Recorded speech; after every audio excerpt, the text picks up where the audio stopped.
Chapter 184 Mutual Appreciation, Suhan's Desperate Situation in Tianya Valley. Guan, who was picking herbs, smiled. He heard Zhang Buku's words and felt both comforted and accomplished. Senior brother Zhang, did you ever think I would become your son's support? Guan's thoughts drifted back several decades. At that time, Qing Xiandan was still around, constantly engaged in alchemy and rarely coming downstairs. It was always Zhang Chuanxiu leading him, Leah, and Meng Lang in their work. Years passed, and of the original 5 master and disciple members, only Guan and Leah remained.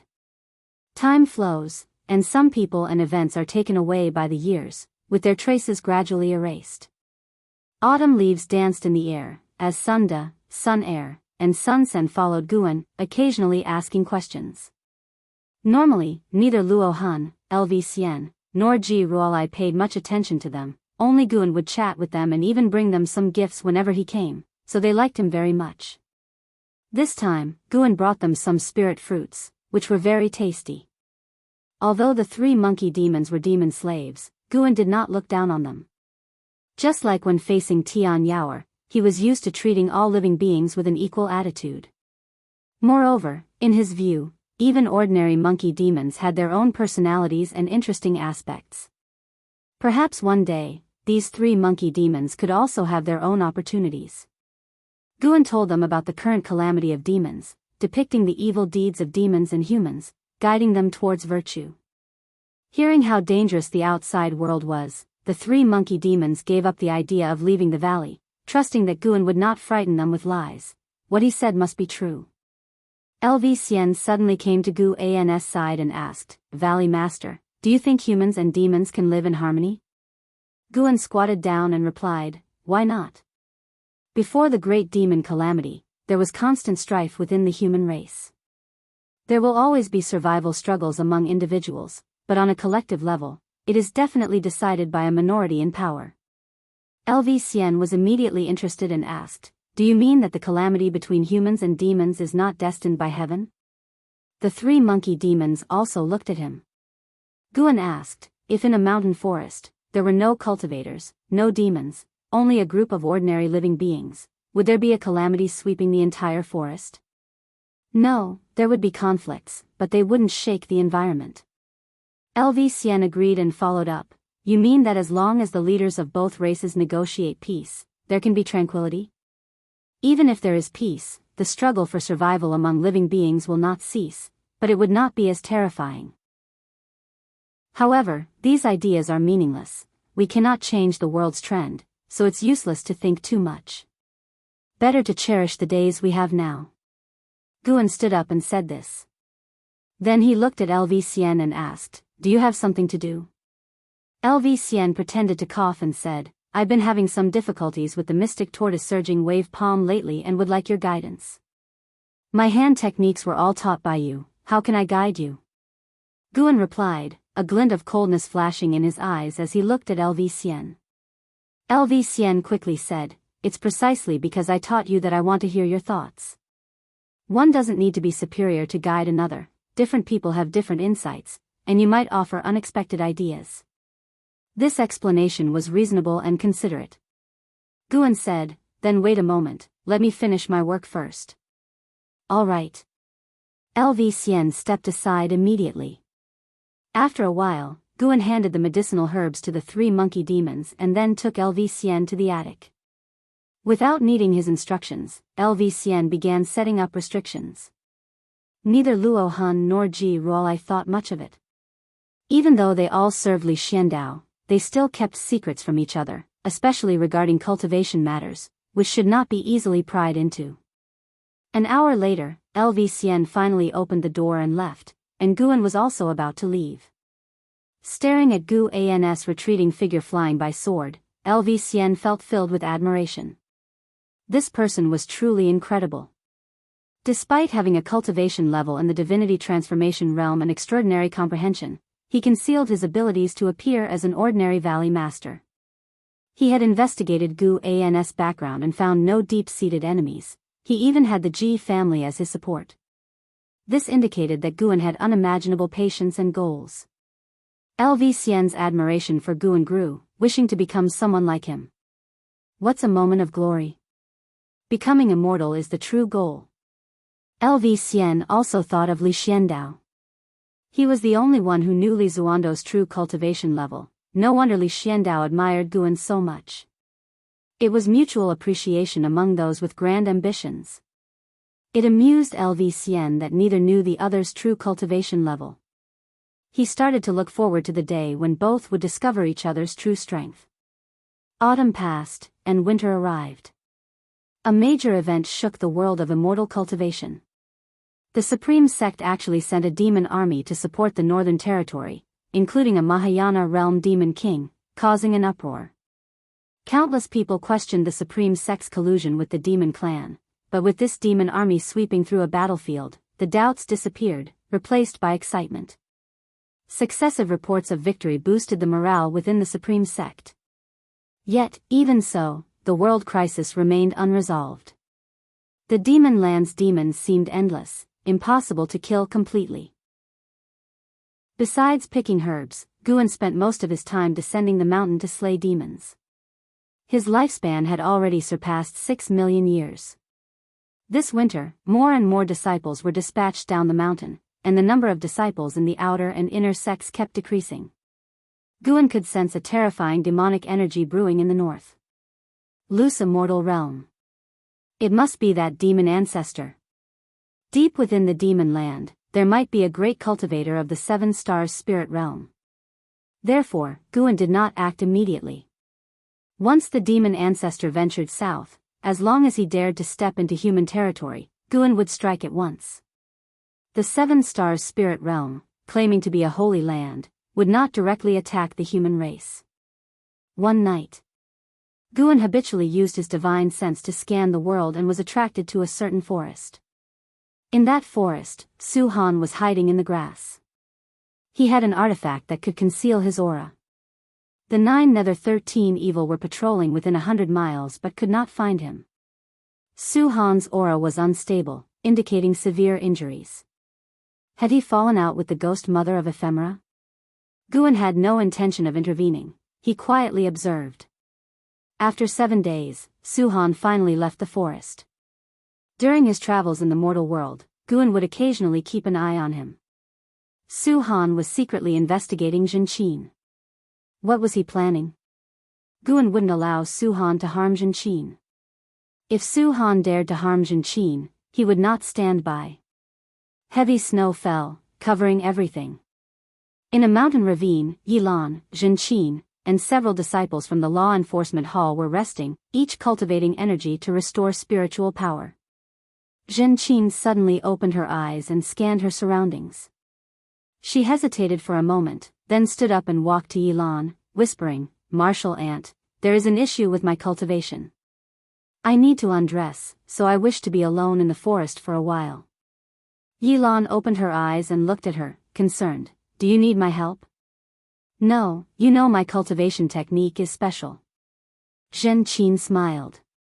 Seeing her smile without any signs of trouble, Yilan nodded in agreement. Jin Qin then left the camp. She continued walking through the forest, traveling several miles before stopping and looking ahead. Under a tree, a figure stood with its back to her. "Senior brother Su Han, is that you?" Jin Qin asked cautiously. Su Han turned around, his face devoid of color and hair turned white. His bone sword was gone. He forced a smile and said, "It's me, come here." Jin Qin hesitated but still approached Su Han. When she was only 7 steps away from him, she sensed being trapped in some kind of restriction, causing her expression to change. "No need to panic, it's my artifact, which can block divine sense detection, keeping the ghost mother of ephemera and the 9 Nether 13 evil from finding me," Su Han explained. Jin Qin breathed a sigh of relief, maintaining her distance and asked, "Senior brother, can you really not turn back?" Su Han's face twisted into a grim smile. "Turn back? There's no going back. My hands are already stained with blood. Even if I abandon my cultivation, my enemies won't let me go." Jin Qin saw his unstable condition and quickly asked, "Do you need healing medicine?" "No, I came to ask you for a favor." Su-han shook his head. Jin Qin couldn't help but ask, "What is it?" At that moment, Su-han suddenly moved closer, pressing his right hand on her forehead. Her eyes widened in horror as she realized she couldn't move. Su-han's face turned immensely cold in that instant. "Senior, brother," Jin Qin managed to utter 2 words before a powerful spiritual force entered her body, rendering her speechless. In the distance. In a town, Guan was swinging his sword to slay demons, his brows furrowed, eyes complex. He turned and continued to kill demons, while other cultivators were fighting alongside him in the town. In the forest, Su-han looked at Jin Qin's panicked expression and whispered, "Junior sister, don't be afraid. I won't harm you. Senior brother is at the end of his rope, destined to die, and wants to pass all my cultivation to you before I die, to help you change your fate." Hearing this, Jin Qin's pupils dilated. Memories of Outer Gate City flashed in her mind. Back then, the Outer Gate wanted to sacrifice disciples, and Su-han risked his life to cover her escape from the city. Because of this gratitude, she had always cared about Su-han's fate. Though Su-han was infamous, perhaps wronging many people, he had always been good to her. Everyone could condemn him, but not her. The ghost mother of ephemera taught me the defying fate divine skill, wanting me to enter the 9 Nether Road. Though I don't know her final intention, my fate would be grim. In a secret realm, I seized a Mahayana Dharma artifact and escaped them, but I'm heavily injured and won't live long. The hateful heaven divine sword ends with me. I sought revenge, but the true enemy is elusive. Yet, I understand now that practicing the hateful heaven divine sword means endless enemies. Perhaps I've already taken my revenge. Junior sister, with our average talent, we are mere ants in the world of cultivation. Practicing the hateful heaven divine sword was my only chance to escape fate. Though I failed, my life was still worthwhile. Now, inherit my cultivation. Chapter 185. Hateful Heaven Ancestor. Listening to Su-han's last words, Jin Qin's eyes were red. She wanted to stop Su-han, but she couldn't speak. Su-han continued to instruct, "I am only passing my cultivation to you. After I die, burn my body to ashes, and remember to take my storage bag." Anything related to the ghost mother of ephemera has already been discarded. Blood began to flow from the corners of his mouth, followed by his eyes and nose. The blood streaks on his pale face were so brilliant, especially in the icy snow, making it even more horrifying. Seeing Su-han's eyes turn into a pair of blood-red eyes, Jin Qin's heart ached immensely, and tears kept flowing uncontrollably. Her robe began to flutter, and her cultivation level started skyrocketing. The power of the defying fate divine skill is very easy to cause deviation, but this cultivation technique itself is meant to be a wedding dress. After passing it on to others, the power becomes pure, even able to cleanse their tendons and marrows, transforming them. Junior sister, thank you for still thinking about me. Su-han's voice grew weaker. Jin Qin felt her eyelids becoming unprecedentedly heavy. Her vision started blurring, she couldn't see her senior brother's face clearly anymore. "Tell master. I am sorry. I disappointed him. He helped me establish my foundation. But instead of repaying him, I only caused trouble. Although this life has been extraordinary, there are too many regrets." Jin Qin's consciousness completely sank into chaos. The snow fell harder and harder, as if the heavens and earth were lamenting. No one knew how much time had passed. Jin Qin's consciousness began to wake up, and she suddenly opened her eyes, awakening as if from a dream. She found herself lying in the snow, with another person lying beside her, her senior brother Su-han. She immediately scrambled up to check on Su-han, but as soon as she turned him over, she was so frightened that she hastily retreated. Su-han was already dead, his whole body was purple, and he was skin and bones, looking as if his flesh and blood had been sucked dry, extremely terrifying. "Senior brother. No. It shouldn't be like this." Jin Qin sat desolately on the ground, staring at Su-han. She could feel an unprecedentedly powerful spirit power within her, but she wasn't the least bit happy. She suddenly threw herself onto Su-han's corpse, starting to wail loudly. When she flipped Su-han over to face the sky, she noticed that his purple lips were slightly curled, as if he had died without pain. After a long time. After Zhenqin vented her emotions, she slowly stood up. There were still tear stains on her face, but her expression had become colder than ever. She raised her right hand, and with a gesture, Suhan's gold ring flew into her hand. She could feel the immense power contained in this gold ring. Even though she had been transformed, it still shocked her. This must be a Mahayana Dharma artifact. Zhenqin's eyes turned back to Suhan. She bit her lip, her eyes full of struggle. Her trembling right hand lifted, a spirit power fire igniting on it. Are you really willing to burn the senior brother who passed on his cultivation to you? A voice came from the side, startling Zhenqin. She turned to see a small figure in white sitting on the trunk of a tree behind her, wearing a mask. She was stunned for a moment, then couldn't help but cry out in joy, "Mountain God!" She immediately knelt down, continuously kowtowing to the mountain god. Guan looked down at her with a deliberately frivolous tone, laughing. "What are you doing?" Zhenqin looked up and hurriedly said, "Please save my senior brother, mountain god. He killed so many people, why should I save him?" Upon hearing this, Zhenqin panicked and said, "How many people did he kill?" Looking at the world, which great cultivators' hands aren't stained with blood? The immortal cultivation world is inherently competitive. My senior brother didn't want to kill, but many people wouldn't tolerate him and forced him onto this path. He cultivated the hateful heaven divine sword. It's said that the greater the hatred of the sword practitioner, the stronger the sword intent, but my senior brother is not invincible in the world with the hateful heaven divine sword, which shows that his hatred is not that great. He also cultivated the defying fate divine skill of the ephemera sect. This skill can seize others' cultivation. If my senior brother had no bottom line, his cultivation level would be even higher. As she spoke, she became more and more agitated, releasing all her grievances. She felt aggrieved for Suhan. Suhan grew up without a mother, his father passed away early. He carried a blood feud and entered the supreme sect. The hateful heaven divine sword he cultivated was passed down by his father. What wrong did he do? Others hunted him down, shouldn't he fight back? Suhan never killed ordinary people, even to become stronger, he only killed cultivators. The righteous path of the world, Zhenqin did not believe those great cultivators never killed innocent cultivators. Guan looked down at her and said, "The world has countless paths to cultivation. He must be responsible for his choices. Do you know what the fairest thing the heavens provide to all beings is? It is death. Since people have died because of him, he will naturally die as well." Zhenqin wanted to refute but feared offending the mountain god. Guan continued, "You think he had no other path, and he thought so too.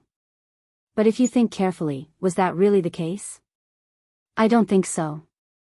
You both came from the same sect, why are you living well?" After hearing this, Zhenqin gradually calmed down. If you truly believe your senior brother was without fault, then you will walk the same path. This is not what he wished to see. Guan's tone became ethereal. The dead cannot be brought back to life. I am just a mountain god, I don't have such power. But I can take away your senior brother's body and leave you with a sliver of hope. How about it? Upon hearing this, Zhenqin did not respond immediately. She hesitated for a long time, then said through gritted teeth, "Then please, mountain god, take him away. One day, I will find you. I will seek the method of resurrection." Guan did not oppose her. If Zhenqin had one more goal, her future cultivation would be more diligent. He raised his right hand, taking Suhan's body into his hand, making it very small, leaving only a storage bag on the snow. Seeing the mountain god's miraculous divine skills, a grief-stricken Zhenqin was too sad to be amazed. She got up and asked, "Mountain god, why are you here?" Guan disappeared from the tree branch, leaving a sentence, "Who says a mountain god can only stay in one place? Moreover, I am not just a mountain god." Upon hearing this, Zhenqin was awed, thinking that this mountain god might hold a transcendent position among the immortals and gods. She wiped away her tears and infused the gold ring with spirit power, causing the barrier to disappear immediately. She headed toward the place where Elon and others were stationed. Her senses had already captured the aura of Elon and others. They spread out, moving quickly, clearly searching for her. Inside the Mystic Heaven Cave mansion, Guan placed Suhan's body on a stone table, looking at his apprentice's face, feeling a bit dazed. He thought of when they were in the mountains of Mystic Valley years ago. He guided Suhan in swordsmanship, and Suhan generously gave him the hateful heaven divine sword technique passed down from his family. He recalled how, when demon cultivators attacked Mystic Valley, Suhan stood in front of him without hesitation to protect him. He felt he had not owed Suhan anything, but in reality, Suhan had not wronged him either. Suhan had simply chosen a different path. Guan used his mana to start freezing Suhan's body, preventing it from decaying. The soul remained temporarily within the body. He had no way to resurrect the dead, this was the best he could do. During the freezing process, Guan detected something, raising an eyebrow. Suhan only transferred his power to Jinqin, but the hateful heaven sword intent remained in his body. Guan sensed that this sword intent contained many causal connections, one of which was very complex, reaching the loose immortal realm. How could Suhan have come into contact with a loose immortal? Could it be the creator of the hateful heaven divine sword? Guan raised his other hand, taking Suhan's sword intent into his palm, forming a cluster of blood energy swirling in his hand. After Suhan was fully frozen, Guan walked aside and began to study this sword intent. As early as the Nirvana realm, Guan could detect causal connections and observe the past decade of beings of lower realms. Now, his perception of causality was even stronger. In his eyes, causal auras constantly formed lines. The one belonging to the loose immortal extended from the Mystic Heaven Cave mansion to the ends of the heavens and the earth. Guan turned, using his divine sense to trace the line. They spanned countless mountains, his divine sense traversed oceans, finally landing on a vast island. On this island lived millions of people, a third of them were cultivators, and their cultivation levels were very high, with 7 at the Mahayana realm, 1 at the Nirvana realm, and 1 at the loose immortal realm. The loose immortal was hidden underground on the island, within a complex barrier. The hateful heaven ancestor has developed hostility toward you, and his killing intent is increasing. Would you like to perform lifespan detection on him? How does he know about me? Guan was secretly alarmed. He hastily dissipated the hateful heaven sword intent in his hand, choosing lifespan detection. Hateful heaven ancestor, loose immortal realm second layer 14809/25000/28000, loose immortal realm second layer. After a moment of hesitation, Guan disappeared from his spot. In a mysterious underground chamber, the hateful heaven ancestor, clad in a gray robe, meditated on a prayer mat. He kept his eyes closed, brows furrowed. Mountain God. Who is playing tricks? I didn't expect such a figure to be hidden on that continent, the hateful heaven ancestor muttered to himself, opening his blood-red eyes. He could spy on all sword practitioners through the hateful heaven divine sword intent. Suhan was too far from him, causing a delay in his spying process. The thought of the mountain god taking Suhan caused him unease. Moreover, it seemed the mountain god was deducing his causality. Has he transformed into a mountain god to evade the 7 stars spirit realm, or is he from the 7 stars spirit realm himself? The hateful heaven ancestor pondered with a frown. Suhan's death made him furious. Fewer and fewer people were cultivating the hateful heaven divine sword. The immortal cultivation world was well aware of its price, severely impacting his plans. For this reason, he had turned his eye to the continent. Unfortunately, in less than 1,000 years, the reputation of the hateful heaven divine sword on that continent also turned foul. Having finally found someone to inherit the hateful heaven divine sword, he naturally cared. He felt resentment toward the ghost mother of ephemera and the 9 nether 13 evil, even considering exterminating those insects, but feared being discovered by the 7 stars spirit realm. Now, no one on the continent cultivated the hateful heaven divine sword. The more the hateful heaven ancestor thought about it, the angrier he became, even developing murderous intent. No, I have to go there myself and personally pass on the teachings. The hateful heaven ancestor thought silently, closing his eyes to continue cultivating. This matter could not be rushed. He needed to wait until the so-called calamity of demons and spirits ended before quietly sneaking onto the continent. He had already discovered that the Seven Stars spirit realm had nurtured another human dynasty. At that moment, a hand suddenly pressed on the hateful heaven ancestor's shoulder, making him open his eyes abruptly. Chapter 186, Hateful Heaven Path. Demon ancestor intends to head south. Hateful heaven ancestor had stayed in his cave for over 1,000 years without taking a single step outside. None of the cultivators on the island knew he was hiding there. Suddenly, someone tapped him on the shoulder. Even though he had loose immortal cultivation, he was still startled. He instinctively wanted to turn his head, but at that moment, an incredibly terrifying mana surged into his body, destroying his bones and tendons before restraining his primordial spirit. Behind him stood Guan, who had performed the 9 extremes yin-yang body. Guan pressed a hand on his shoulder, looking down at him. Although there was only one major realm difference between loose immortal and wandering immortal, the gap was vast. Moreover, Guan had 9th layer wandering immortal cultivation, while hateful heaven ancestor only had 2nd layer loose immortal cultivation. Puff! Hateful heaven ancestor spat a mouthful of blood, and his eyes immediately lost their spirit. Guan began to perform soul-capturing skill to search his memories. The memories of hateful heaven ancestor were too vast, so Guan only searched for memories related to the hateful heaven divine sword. A long time passed. Guan withdrew his divine sense and then began to use the 3 pure ones true fire to finish off hateful heaven ancestor. You have successfully taken 1,280 years of life from hateful heaven ancestor, 2nd layer loose immortal realm. Watching hateful heaven ancestor's body gradually turn to ashes, the heavy weight on Guan's mind slowly lifted. Being resented by a loose immortal put pressure on Guan. If he didn't eliminate the enemy immediately, he couldn't be at ease. He started examining the cave. It wasn't small, it was well furnished and even had a spirit pond with various kinds of aquatic plants. According to hateful heaven ancestor's memories, he had no connection with this island. He had sneaked onto the island to hide because he had enemies. His enemies were from a sea-based sect called Star Sea Congregations. This sect dominated the ocean and had countless disciples, though Guan wasn't sure of their exact strength.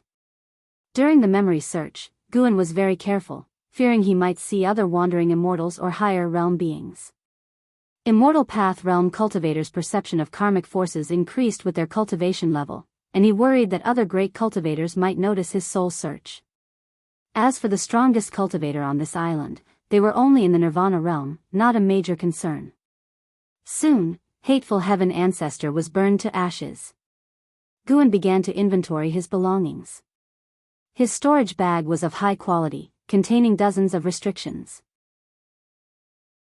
The internal space was over 10 miles in diameter, storing countless spirit stones, elixirs, magic artifacts, secret books, and rare treasures. Guan felt that with this storage bag alone, he could establish his own sect. He wasn't in a hurry to leave. He sat on a stone bench and took out a secret book to read. This secret book was called Hateful Heaven Path. The Hateful Heaven Divine Sword was merely a branch of the Hateful Heaven Path. Because Hateful Heaven Ancestor had been a sword cultivator, he had created the Hateful Heaven Divine Sword. Hateful Heaven Path was a legacy discovered by Hateful Heaven Ancestor in an ancient palace under the sea when he was 1,000 years old. It was said that this palace belonged to a powerful sect from ancient times. When the ocean submerged the mortal world, everything sank to the seabed. Hateful Heaven Ancestor had reached his current height relying on the Hateful Heaven Divine Sword. He propagated the sword technique, allowing sword cultivators to bolster his Hateful Heaven Path. The power of the Hateful Heaven Divine Sword came from borrowing his strength. In this process, he would continually absorb the other party's chi fortune and lifespan. Thus, those who practiced the Hateful Heaven Divine Sword advanced quickly in cultivation but also died quickly. The cultivator from the sword sect of the Great Yu dynasty who created the hateful heaven divine sword had also been taught by him, not self-created. After perusing it, Guan thought hateful heaven path was indeed powerful, but it was too sinister. Moreover, practicing this path would lead to backlash. For example, hateful heaven ancestor couldn't be exposed to sunlight and could only act at night. Even as a loose immortal, walking in the sunlight would cause heart demons to torment him. Guan threw the secret book into his storage bag and continued to inventory the other secret books. At the end of the year, the demonic catastrophe was entering a more severe stage, and the Supreme Sect began mobilizing outer disciples to patrol the surrounding areas. That day, a violent demonic cat rushed into Mystic Valley, attempting to attack servant disciples. Fortunately, Chu Jingfeng arrived in time to slay it. When Guan returned from the third Medicine Valley and saw the demonic cat's corpse, he found it still harbored a concealed and sinister power of cause and effect. This power of cause and effect was quite similar to the hateful heaven path, possibly explaining the demon clan's transformation into demons. The disciples gathered around him, talking all at once, worried that Mystic Valley would face an attack during the demonic catastrophe. Guan stood up and comforted them, "Don't be afraid. With the protection of the Supreme Sect, nothing will happen." The disciples didn't believe him. If there was a demonic cat today, what would appear tomorrow? Chu Jingfeng had no cultivation, relying solely on his swordsmanship to slay demons. If Guan wasn't present, even a second-layer demon beast could devour them all. Hearing the disciples' concerns, Guan thought they were reasonable and decided to go to the outer gate city to issue a bounty, inviting Foundation Establishment Realm disciples to protect the Medicine Valley, which made the disciples very happy. Watching them discuss excitedly, Guan thought of the scene when Qing Xiandan invited Chu Jingfeng. He turned to the north. He could feel the demon ancestor's aura had stabilized and was no longer rising, indicating the demon ancestor had fully revived and could head south at any time. Besides the demon ancestor, he also felt another aura. This aura didn't seem to emanate from an individual but from an entire land, vast and eerie. It should be the evil demon from Black Disgust Demon King's memory. The legend of the evil demon had been around for a long time. Black Disgust Demon King had only heard of it but never seen it. According to legend, obtaining the true blood of the evil demon allowed demons to revert to their ancestral forms. The six-headed sea dragon had once obtained a drop of true blood from the evil demon. Guan suspected the evil demon was also raised by the Seven Stars Spirit Realm. He stood there for a while, then headed toward the pavilion. At the same time, in the distant north, demon energy filled the heavens and earth, thunderclouds covered the sky, and lightning flickered, resembling the rolling of a sea dragon. The land was uneven, and trees were sparse. Bones, more numerous than trees, stretched as far as the eye could see, resembling a hellish landscape. The further north one went, the more bones there were, with even mountain-sized skeletons appearing, likely the remains of ancient species. As the bones grew denser, an enormous altar emerged. It stood on a desolate plain, over 20 miles in diameter, made of some kind of blue stone and covered with numerous ancient runes. Bone piles surrounded the altar, forming a white ring around it from above. 8 black lines, resembling chains, intertwined at the altar's center, where a figure sat. It was the demon ancestor. The demon ancestor wasn't as colossal as the six-headed sea dragon, appearing more like a human cultivator. He wore tattered robes, with long white hair hanging loosely, and his black fingernails were sharp as blades. On closer inspection, he had 2 additional eyes on his forehead, all 4 eyes pitch black with dark red pupils. He was playing with a stone sword. The blade wasn't long and was as wide as his arm, appearing ordinary. "I'm hungry." The demon ancestor suddenly spoke, his voice booming like thunder, accompanied by the roar of tigers and dragons. A figure flew in from the horizon, a bird demon with black wings. He hovered at the altar's edge, looking nervous as he said, "Demon ancestor, all the demons within 1,000,000 miles have been eaten by you. His Majesty has also gone south to join the battle. There's no food left for you." His gaze towards the demon ancestor was filled with fear, and he tried hard to keep his voice from trembling. The demon ancestor glanced at him, his eyes cold, causing him to immediately bow his head. Who says it's all been eaten? The demon ancestor's voice echoed, its tone lazy. Upon hearing this, the bird demon's face changed color drastically, and he turned to flee, disappearing in an instant into the horizon. The demon ancestor's eyes narrowed, and the space in front of him rippled. That bird demon suddenly appeared before him, and he grabbed its head, smashing it violently onto the altar. Blood splattered, and the demon ancestor showed a ferocious, cruel smile. He opened his mouth and bit down directly. Ah! The bird demon let out a miserable scream. The demon ancestor didn't choose to kill it but to eat it alive. A long time passed. The demon ancestor sat in a blood-soaked area, surrounded by black feathers. He licked the blood on his fingers, his gaze looking towards the horizon. It's time to prepare to head south. The New Year's Spring Festival arrived, but it was very quiet, not as lively as in past years, and the banquets quickly dispersed. In the dead of night, on heavenly Phoenix Mountain. In Ninshu Cave, Guan was spending the festival with Tian Yaoer. While roasting lamb, Tian Yaoer repeatedly showed off the limitless freedom step, moving back and forth and occasionally using her innate divine skill to transform into various female demons. Guan couldn't help but laugh and ask, "Why do you keep transforming into female demons?" "I want to see if the master likes it." Tian Yaoer stopped and giggled. Guan commented, "None of them are as pretty as you. Stop transforming from now on." He was telling the truth. Tian Yaoer was already stunningly beautiful, far superior to the female demons who retained demonic features. Hearing this, Tian Yaoer was overjoyed and immediately pounced on Guan, clinging to his arm. After being affectionate for a while, she asked, "Master, can you catch a few more demons to keep me company?" Guan asked, "What kind of demons do you want?" "Just female demons, preferably young ones, easy to control," Tian Yaoer smiled. Guan thought for a moment and nodded in agreement. Now that the various zones in Ninshu Cave were running smoothly, he could capture a few demons for Tian Yaoer to assist her, ensuring she could focus on her cultivation. "Let's see if I come across any later." "I don't like randomly catching demons," Guan said, focusing on the roasted lamb leg in his hand. Tian Yaoer nodded and smiled, "Master is kind-hearted and only saves demons. Being chosen by you is their blessing." "What do you mean, kind-hearted?" "Don't use words incorrectly. Anyway, Master is very nice. You're the best person I've ever met." "How many people have you met in your life?"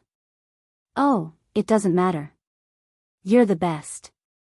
Meeting you is the greatest blessing of my life." As she spoke, Tian Yaoer's gaze fell on the mask on Gu An's face. She really wanted to remove Gu An's mask but was afraid of angering him. Guan handed her the lamb leg and then stood up, saying, "All right, you eat slowly. I have to go."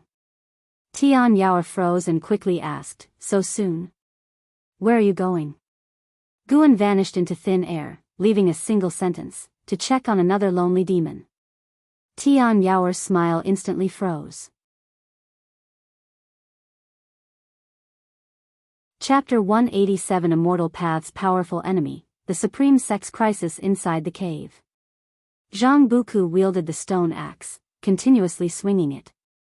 His movements were fierce, his footwork mysterious, and his afterimages appeared in succession, making it seem as if several clones of him were left in the cave. Since he arrived at this cave and learned the heaven-cutting divine axe, he hadn't gone out again.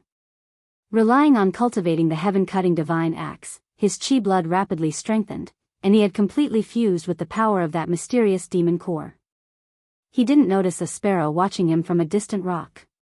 Watching Zhang Buku's posture, Guan felt gratified. This kid still had some talent. At least he hadn't wasted the effort of nurturing him.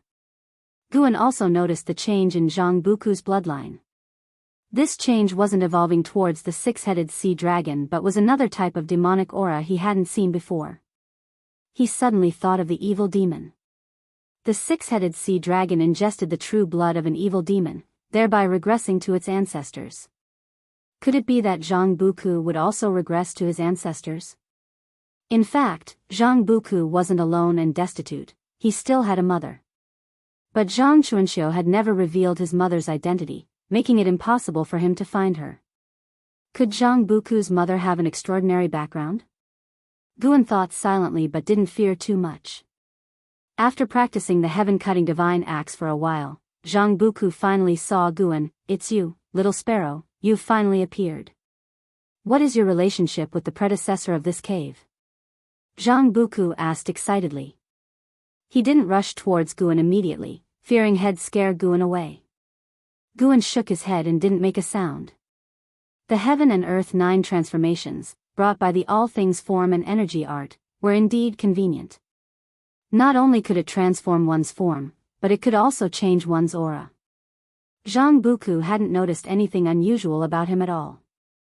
Seeing the sparrow transformed by Guan not speaking, Zhang Buku wasn't disappointed either and began to excitedly talk about his own unique opportunity. If it weren't for this sparrow before him, he wouldn't have had this encounter. He might even have been eaten by demons. Even if this sparrow had no spiritual wisdom and was unrelated to this cave, he still felt grateful. Guan listened patiently. The current Zhang Buku was filled with unprecedented fighting spirit, and his entire essence, energy, and spirit had transformed. In Zhang Buku, he saw the shadow of an Hao. That was the aura belonging to a genius. Guan suddenly remembered that when they were young, an Hao and Zhang Buku had fought, and that was an Hao's first failure since he began immortal cultivation. He wondered if an Hao still harbored resentment. After Zhang Buku finished speaking, Guan opened his mouth and spat out the demon core of the black disgust demon king. Seeing the sparrow spit out a demon core nearly 10 times its size, Zhang Buku's mouth opened wide. Subsequently, Guan flapped his wings and quickly disappeared into the cave passage. Zhang Buku stared at the demon core on the ground in silence for a long time. The new year had just passed, but the land of the 3 dynasties had not yet welcomed the revival and was still shrouded in demonic mist and demonic qi. In the northern region of the Great Jiang dynasty, in a valley, cultivators continuously flew in and out, very busy. Xian Tianyi sat under a tree, his upper body bare and wrapped in white cloth, holding a white bone and examining it carefully. Ji Hantian approached Xian Tianyi and spoke. "The Dao Tian sect has deduced that the demon ancestor is about to descend south. Are you confident?" Xian Tianyi replied casually, "Of course, I have confidence. Even if I can't win, there's still Sword Venerable Fudao. What if the demon ancestor is stronger than Sword Venerable Fudao?" Ji Hantian asked worriedly. "Then we all die together. Don't really think it's a battle for the survival of the human race. Rest assured, if we die, there are larger human forces overseas." Xian Tianyi said casually, raising the bone in his hand and squinting his eyes as if examining its surface patterns. Hearing this, Ji Hantian couldn't help but roll his eyes. He couldn't help but ask, "You've been looking at that bone for days. What's so special about it?" Xian Tianyi answered nonchalantly, "My spells are so powerful that this demon king was reduced to ashes, leaving only this bone. It surely has something extraordinary about it. Perhaps there's a secret hidden behind the demon calamity." Ji Hantian was about to say more when a strong wind blew from the north into the valley, giving everyone a sudden shiver. Xian Tianyi couldn't help but put down the bone and turn his head, frowning. Such powerful demonic energy, how could it be? Ji Hantian's face changed drastically, mumbling to himself. Even for a cultivator of the unification realm like him, this was terrifying, not to mention the other cultivators in the valley. Such terrifying demonic energy, it feels like the sky is about to collapse. Is it the Demon Emperor? No, I've felt the aura of the Demon Emperor before. This demonic energy far surpasses that of the Demon Emperor. It must be the legendary demon ancestor. This demonic energy is too terrifying. The legends are true, the ancestor of 10,000 demons. What should we do? We aren't going to fight, are we? Facing such demonic energy, I can't see any hope of winning. The cultivators in the valley had fought demons for years and had even experienced battles with Mahayana realm participants. Their Taoist hearts had long transformed. But even so, facing the distant demonic energy, they were terrified, without any will to fight. Xian Tianyi vanished into thin air. Ji Hantian immediately turned and urged the disciples of the Supreme Sect to prepare for battle. Far away, Guan stood up at the third medicine valley of the Supreme Sect. He didn't look north but looked up at the sky. The sky was blue, but the white clouds were dissipating. "Master, what's wrong?" An Xian, who was counting seeds nearby, turned and asked. Xiaochuan and several disciples all looked at Guan. Guan said, "The clouds in the sky are dispersing." Hearing this, the others all looked up. Soon, they also began to feel suspicious.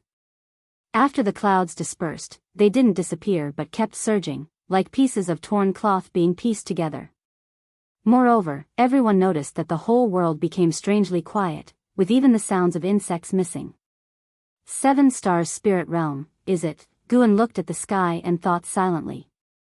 He could feel the space above the Supreme Sect fluctuating. A mysterious power had already enveloped the entire Supreme Sect.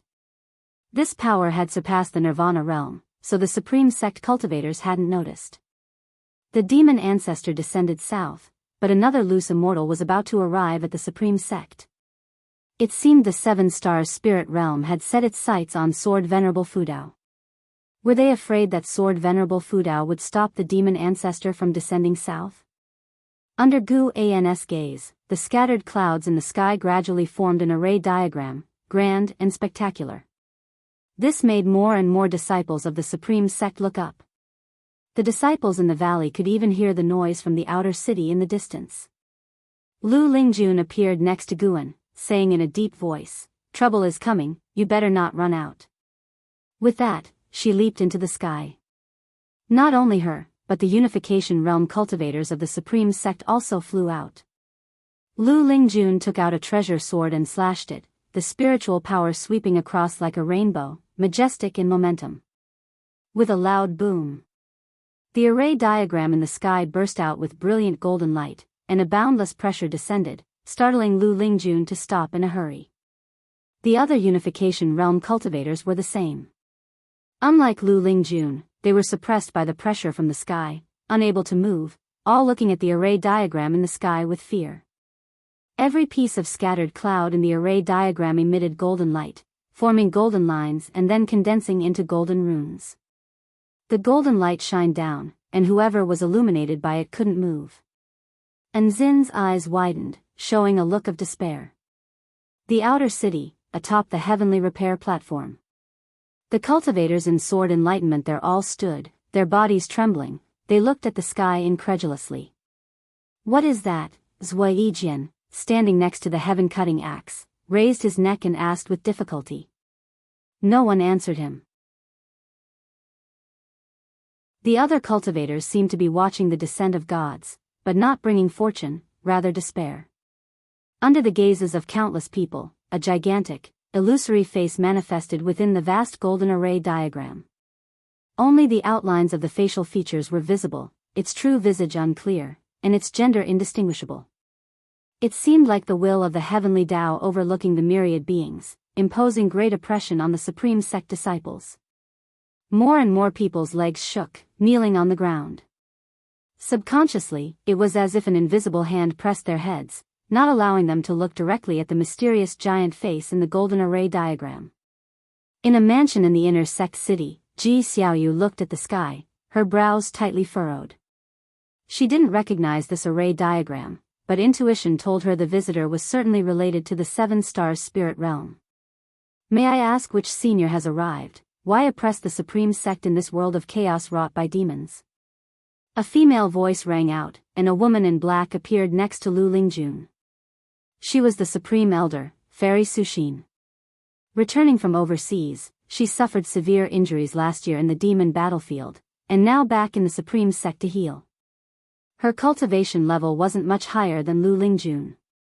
Facing the golden array diagram together, they could only slightly reduce the pressure.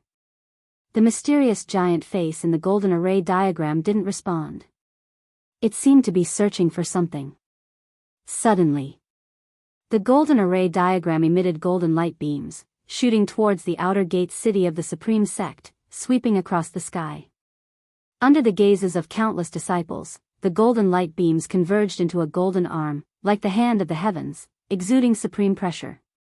That direction was exactly the heavenly repair platform. Standing beside the heaven-cutting axe, Zui Yijian's face changed drastically. He was also suppressed, half kneeling, unable to stand up. From his perspective, the golden hand in the sky shrouded the heavens and covered the sun, making everyone in the city feel despair. With a loud rumble, the heaven-cutting axe trembled, an immense intense sword into the sky, causing the golden hand to stop. Existing within the realm of immortal path, why hide among mortal sects? A cold voice echoed, reverberating through the supreme sect, making every cultivator hear it clearly. Realm of immortal path?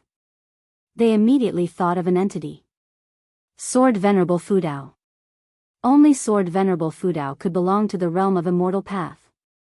Guan and an Exian, like the others, were pressed to the ground. Unlike others who were kneeling, he was squatting with his hands supporting him, arms trembling, head down, making it hard to see his expression. Since you want answer, watch this sect turn to dust. The cold voice spoke again, like a heavenly god issuing judgment upon all beings. The terrifying pressure over the supreme sect suddenly intensified, and the earth began to tremble. With his head down, Guan glanced at Xiaochuan, an Exian, and others' desperate expressions from the corner of his eye. Everyone's hearts were shrouded in fear, too preoccupied to look at those beside them. Guan sighed softly. Why do people always seek death? Chapter 188. What realm is Sword Venerable Fudao in? Guan infused his mana into the ground. The five-element spiritual energy followed his mana and converged towards the heavenly repair platform. On the heavenly repair platform, the cultivators who couldn't raise their heads saw wisps of spiritual energy emerging on the platform, all converging in one direction. They glanced out of the corner of their eyes. The heaven-cutting axe. Zui Yijian, kneeling beside the heaven-cutting axe, felt it even more deeply, his pupils dilated, filled with excitement. The elder was about to make his move. Nature's spiritual energy gathered beside the heaven-cutting axe, forming a whirlpool, quickly condensing into a dark purple phantom. It was precisely Guan's 9 extremes yin-yang body. Under the golden light, the posture of the 9 extremes yin-yang body was incomparably domineering, causing the nearby cultivators to be filled with excitement. Sword Venerable Fudao has appeared. The giant face in the sky locked its gaze on the 9 extremes yin-yang body. The golden light array diagram once again burst forth with golden rays, and this time, it was as if a torrential downpour decorated the entire sky, especially for the cultivators on the heavenly repair platform. The visual impact was immense. Under Zui Yijian's watchful eye, the 9 extremes yin-yang body grasped the handle of the heaven-cutting axe in reverse. The heaven-cutting axe, which the cultivators of the supreme sect thought impossible to lift, was effortlessly raised as if it had no weight. The 9 extremes yin-yang body lifted the axe with one hand, facing the golden rays that filled the sky. Its figure looked so insignificant. But at that moment, all the cultivators kneeling on the platform directed their gaze towards it. With its appearance, everyone in the outer sect city felt the pressure on them lessen. At least they could turn their heads. No one knew why, but looking at Sword Venerable Fudao holding the heaven-cutting axe, all the fear in everyone's hearts dissipated. Time seemed to slow down at that moment. Zui Yijian raised his head, a look of fanaticism on his face. He was still kneeling, as if worshipping the 9 extremes yin-yang body. The 9 extremes yin-yang body lifted the axe with its right hand, moving the heaven-cutting axe to its left waist, and then suddenly lifted it upwards. Slicing heaven with axe. With one slash, the entire world instantly lost its color. The golden rays in the sky were successively annihilated. The golden light array diagram spanning the sky was directly cut in half, including the giant face, and even a clear space rift appeared in the sky, shocking the onlookers. Who are you, to have trained the heaven-cutting divine axe to such a degree? A mysterious, cold, and indifferent voice sounded, this time filled with fear, no longer calm and composed as before. Boom! The golden light array diagram in the sky, sliced in half, suddenly exploded, a terrifying strong wind crushing everything between heaven and earth, Zhuai instinctively lowered his head and closed his eyes. All the disciples in the third medicine valley were blown away by the suddenly erupting strong wind, including Gu An's true body. The formations in each area of the valley were activated, forming protective barriers, like light shields suddenly lighting up. The mountains and forests outside the medicine valley shook violently, as if the trees were about to be uprooted at any moment. The same happened in Mystic Valley. All the cultivators in the outer gate cities in the 8 directions, the inner gate cities in the 4 directions, and the main city of the sect saw the golden light array diagram in the sky suddenly cut in half. Although they couldn't see clearly what had happened, the space rift spanning the sky proved that someone had just made a move. Along with the mysterious enemy's words, everyone thought of Sword Venerable Fudao. Ji Xiaoyu stood on the eaves, resisting the strong wind with her own spiritual power. The debris beneath her feet was blown away. She squinted as she looked on, her eyes filled with shock. The sky was covered with streaks of golden light, as if the golden sky had been torn apart. The heaven-cutting divine axe, Ji Xiaoyu muttered to herself, her beautiful eyes fixated on the sky. She naturally knew that the heaven-cutting divine axe was one of the 9 inheritances of the 7 stars spirit realm. The appearance of the heaven-cutting axe had made her think that Sword Venerable Fudao just got the relic of ancestor Xian Tian. But now it was proven that Sword Venerable Fudao had also mastered the heaven-cutting divine axe. From the words of that mysterious great cultivator, it seemed that Sword Venerable Fudao not only mastered it but trained the heaven-cutting divine axe to a very high realm. Sword Venerable Fudao was hostile to the 7 stars spirit realm. Could it be that Sword Venerable Fudao was also a person of the 7 stars spirit realm? Ji Xiaoyu resisted the wind and thought wildly. The violent windstorm lasted for a long time. Zhuai struggled to open his eyes, seeing Sword Venerable Fudao turn around, putting the heaven-cutting axe back in place. Then Sword Venerable Fudao came to him, gently patting his shoulder. He froze, immense joy filled his heart, his mind went blank. Before he could think more, Sword Venerable Fudao disappeared into thin air. When the storm completely subsided, more and more people stood up. Looking up, there were only golden remnants of clouds and a space rift of unknown length left in the sky. We are saved. The one just now definitely reached the realm of immortal path, yet was killed by Sword Venerable Fudao with one slash. He should be dead, otherwise why didn't he make a sound? Who on earth is that person, to dare suppress our supreme sect alone? Fortunately, we have Senior Sword Venerable here. Didn't you hear? Sword Venerable Fudao is also in the realm of immortal path. They say even the Mahayana realm can't reach the edge of the immortal path. A thunderous cheer erupted from the outer sect city. Lu Lingjun and Fairy Sushin floated in the air. The impact on the 2 women was even greater. When Sword Venerable Fudao swung the axe, they felt a chill that made them fearful even in retrospect. The mysterious great cultivator they couldn't resist was killed just like that? Fairy Sushin looked at Lu Lingjun and sighed. It seems the mystic heart realm is still within the mortal range. Lu Lingjun remained silent, her feelings were complicated. She had reached a realm she had dreamt of before her ascension, but since reaching the mystic heart realm, she often felt powerless. Even though her cultivation level had grown stronger, she felt weaker. In a forest, a figure appeared out of thin air. It was a man in golden robes, stumbling forward as he landed, spitting a mouthful of blood. His blood splashed on the flowers and grass, immediately turning them to ashes. He stabilized his figure and started to cultivate energy to suppress the domineering mana within his body. Damn, how can his mana be so powerful, and with more than one attribute? The man in golden robes thought through gritted teeth, his handsome face full of pain. It couldn't be done. He couldn't suppress it at all. He immediately turned around, preparing to flee back to the 7 stars spirit realm. But as soon as he turned, a hand pressed down on his shoulder, his eyes widened. Before he could turn around, a divine sense far surpassing a loose immortal's rushed into his mind, causing his eyes to lose their luster. The strongest aspect of a wandering immortal was their soul power, stronger than their own mana. Standing behind the man in golden robes was Gu An's true body. He had delayed a bit to handle the disciples in the valley, which was why the man in golden robes had escaped here. This time, Guan did not perform soul search. instead using divine sense to destroy the primordial spirit of the man in golden robes, directly suppressing him. You have successfully seized startling immortal Lin, 6th layer of loose immortal realm, 1,709 years of lifespan. Guan took startling immortal Lin's storage bag, then used Taiching True Fire to burn his body.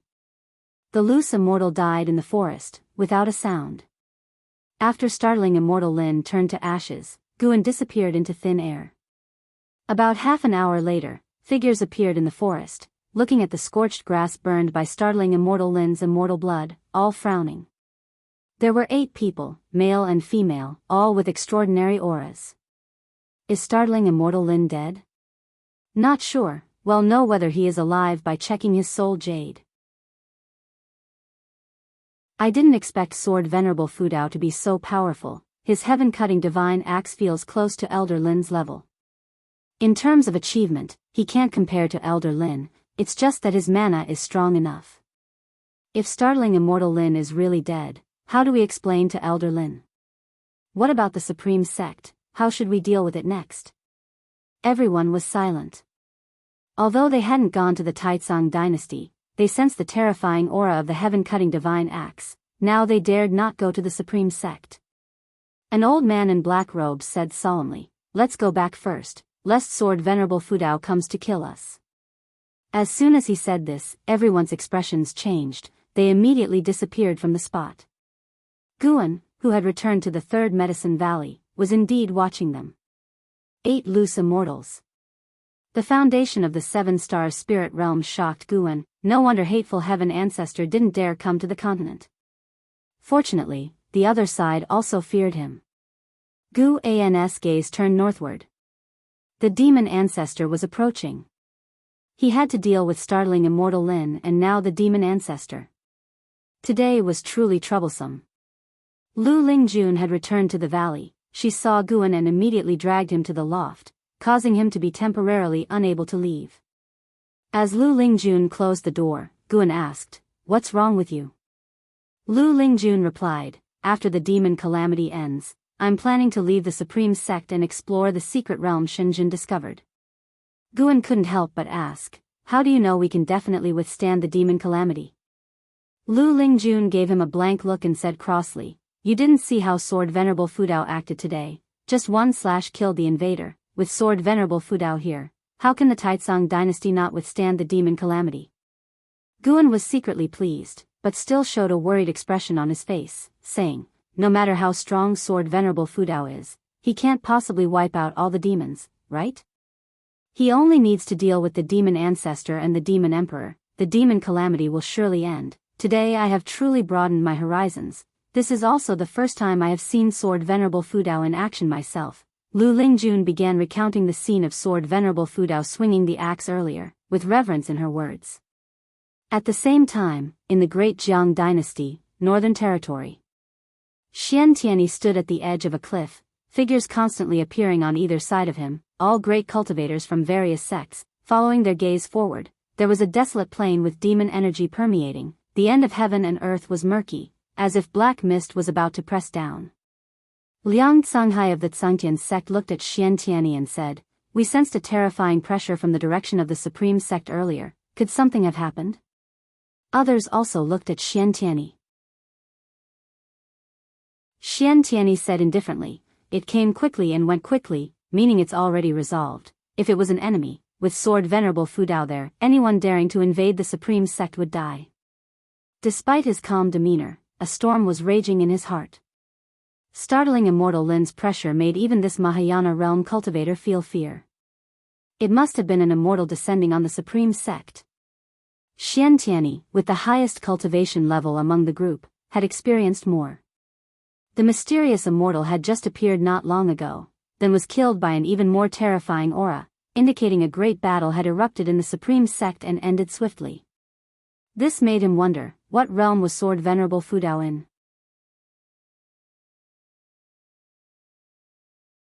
Chapter 189 Sword Venerable Fudao battles the demon ancestor. When Xian Tianyi felt shocked in his heart, other great cultivators turned their eyes to the distance. The overwhelming demonic aura of the demon ancestor was constantly approaching. They could no longer worry about the situation within the three dynasties. The upcoming battle for them was one of life and death. A figure appeared out of thin air next to Liang Canghai. This person wore a blue Dao robe, had a refined and elegant demeanor, black and white hair, and exuded a sense of detachment as if he had seen through the worldly affairs. As soon as he appeared, the others bowed to him. Xiantiani withdrew his mind and glanced at the newcomer. This person was the Taoist lord of the Zhangtian sect. One of the three great cultivators in the land of the three dynasties. Now, Sword Venerable Fudao was considered in existence beyond the Mahayana realm, leaving only Xiantiani and the Taoist lord in the Mahayana realm. The two rarely met as they had to take charge of different parts of the battlefield. Liang Canghai looked at the Taoist lord and respectfully asked, "Martial master, can you see what realm the demon ancestor is in?" The others looked at the Taoist lord, their expressions tense. The Taoist lord replied, "The realm of immortal path. As to the specific realm, I do not know, but it can be confirmed that even if we join forces, we are not his match." His voice was light, but the words he said struck everyone like a heavy hammer, making their faces pale. Fight to the death. These two words were often on their lips, but when facing an invincible enemy, it was inevitable that they felt a bit flustered in their hearts. Even if we are not his match, we must hold him off and wait for Sword Venerable Fudao to come and support us. Xiantiani said with a casual tone, without any hint of fear, even with a touch of smile. These words instilled hope into the other great cultivators, whose eyes suddenly shone with vitality. One couldn't help but ask, will Sword Venerable Fudao really come?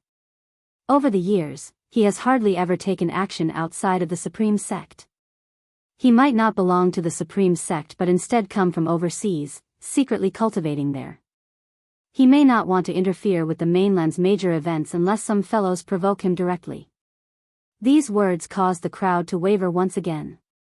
Xiantiani raised his hand, and a blue lotus bloomed in his palm. Looking ahead, he said, "Everyone, don't overthink it. Believe in Sword Venerable Fudao, believe in the Supreme Sect." If Sword Venerable Fudao had nothing to do with the Supreme Sect, then the heavenly repair platform would not have the word righteous on it. We seek immortality, but even immortals from overseas cannot achieve true immortality. So-called immortals just have a longer lifespan than mortals. Since all lives will end, why not bloom brilliantly in this calamity rather than dying in seclusion, thus not wasting a lifetime of cultivation? His words resonated with the other great cultivators, who began adjusting their mindsets, preparing for the upcoming battle. At the same time, 10,000 miles away, on the barren plains, the demon ancestor strolled forward, followed by a vast demonic fog, covering the sky and swallowing all the white bones along the way. His white hair fluttered wildly, his tattered robe swaying in the wind, and his 4 eyes stared ahead, his brows slightly furrowed. A bird flew out of the demonic fog behind him, swiftly landing on his shoulder. It was a white dove, tilting its head and asking, "Demon ancestor, you seem to have some hesitation in your heart." Its voice was like a little girl's, ethereal and melodic. The demon ancestor looked into the distance and said, "Earlier, there was a loose immortal aura among the human race, and another aura even stronger. However, both disappeared in an instant, making it impossible for me to determine their cultivation levels." Upon hearing this, the white dove immediately asked, "Could there still be a being stronger than you in the world?" "How could there not be? If there weren't, why would I need to resurrect? If that's the case, why march southward? The world is so vast, why not just leave some survivors? If you are hungry, we can go to the sea to find food, the sea has plenty of demon beasts," the white dove chattered non-stop, describing the vastness and beauty of the ocean. The demon ancestor listened intently but did not stop moving. The desolate land was littered with white bones. With each step he took, the demonic fog behind him surged forward, plunging half the world into darkness. He was like the catastrophe of heaven and earth, driving away the light with darkness. After a long while, the demon ancestor finally said in a melancholic tone, "Little demon, sometimes being strong in this land is a mistake. I cannot leave this continent." Upon hearing this, the white dove was dumbfounded, staring blankly at him. However, even if I am not the strongest, unable to leave the continent, no one can completely eradicate me. Since we all have to die eventually, let me see the strength of the human race in the south." His face once again turned vicious, his 4 eyes filled with greed and cruelty. He shook his shoulders, startling the white dove into flight. "Little demon, fly northward. Since you yearn for the ocean, then go. Although the ocean is more dangerous, it also holds more hope." As the demon ancestor's voice fell, he took a step and traversed several miles in an instant. The demonic fog behind him quickly engulfed the white dove. Boom! A terrifying aura burst from his body, the ground beneath his feet constantly cracked, surrounded by demonic energy, connecting with the demonic fog behind him. Countless shadowy figures of demon beasts appeared, as if he were leading the entire demon clan forward, exuding grandeur. In the distance, Xian Tianyi, the Daoist lord, and others were all startled. The people of the 3 dynasties' land were equally terrified. The supreme sect, which had just survived the calamity brought by startling immortal Lin, fell into silence once again.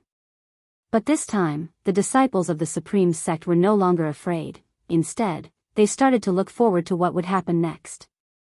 In the 3rd Medicine Valley, inside a pavilion, Lu Lingjun turned her head to look out the window, her brows furrowed, and said, "This should be the aura of the demon ancestor, truly terrifying.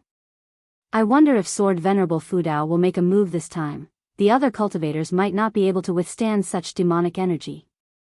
Guan feigned confusion and asked, "Is the demon ancestor very powerful? Can even Xian Tianyi not stop him?"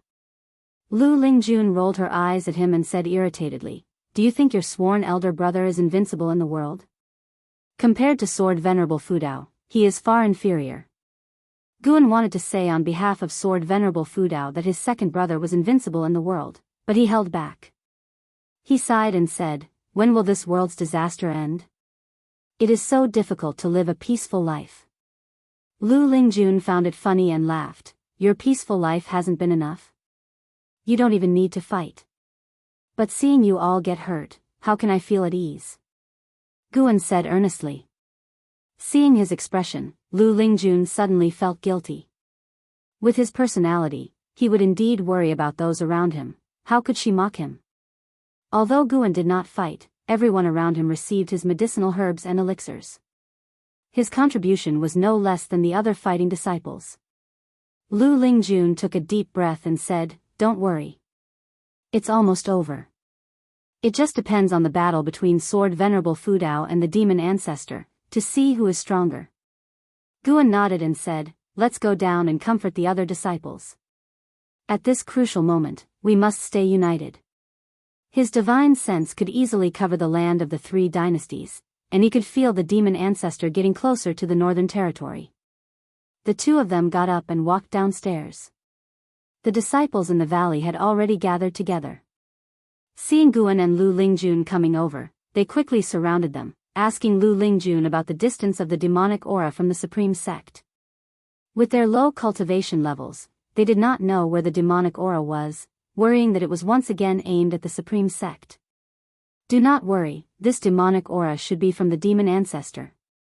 It is still far away, and the great cultivators of the immortal cultivation world are already preparing to confront him." Lu Lingjun reassured them. The mention of the demon ancestor startled the disciples, and they began discussing it incessantly. Xiao Chuan turned to look at his senior brother, who was standing outside the crowd, gazing at the sky, lost in thought. He immediately walked over and asked, "Senior brother, are you worried?" Guan nodded and said, "Of course, I'm worried. I can't help but wonder if I should have worked harder on my cultivation. If I were stronger, I would feel more at ease now." Xiao Chuan responded, "Senior brother, you should indeed work harder on your cultivation. Your talent and status are higher than mine, don't give up. I'm also talking about you, fool. Can you focus on the cultivation technique I taught you? Senior brother, do you think that even if I cultivate this technique, I can reach the core formation realm? Will I be able to form a nascent soul in this lifetime? We don't know, it's impossible. Even if I live for another couple hundred years, if all the time is spent on cultivation, what's the point? This is something you once told others. I just want to enjoy life to the fullest. Maybe in my next life, I'll be a genius like senior brother Leah. Xiaochuan chuckled, his face showing a look of yearning. Looking at the wrinkles at the corners of Xiaochuan's eyes, Guan couldn't help but mock himself. He always said to respect everyone's choices, yet he cared too much for those close to him. He patted Xiaochuan's shoulder, then turned his gaze to the horizon. Better think about how to kill the demon ancestor. After slaying startling immortal Lin, the 7 stars spirit realm would certainly notice Sword Venerable Fudao. Since that's the case, no more pretending. It's time to show everyone swordsmanship that surpasses the Taizong Divine Shocking Sword. Guan squinted his eyes, his gaze seemingly piercing through the sky to the outer heavens. The Great Jiang Dynasty, Northern Territory. On the cliff, Xian Tianyi, the Daoist lord, Xian Quan, Liang Canghai, Daoist Tian Shu, and others, more than 30 great cultivators stood side by side, their robes flapping in the wind. Following their gaze, the sky had been obscured by the vast demonic fog, their divine senses had already locked onto the demon ancestor. The Taoist of Immortality from the 3 Pure Ones mountain, dressed in a white robe, held a horsetail whisk and waved it downward off the cliff. Rumble, the earth cracked, the mountain where the cliff was located separated from the barren plain, forming a deep, bottomless chasm. Spiritual energy rose from the chasm, forming a shocking energy wall, dispersing the clouds in the sky. Xian Tianyi glanced at the Taoist of Immortality with the corner of his eye, then continued to stare at the demon ancestor. Everyone, Liang Canghai was about to speak when he suddenly sensed something, abruptly raising his head. It wasn't just him, the other great cultivators did the same. They saw the sky quickly darken, the starry sky appeared on the heavens, countless stars twinkling, even meteors streaked across. The Daoist lord couldn't help but frown, calculating with his fingers. The demon ancestor also saw this scene. Behind him was the dim demonic fog, while in front of him, half the sky was covered by the brilliant starry sky.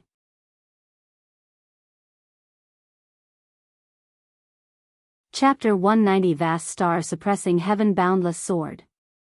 Tianwei Dynasty, Heavenly Palace Mountain.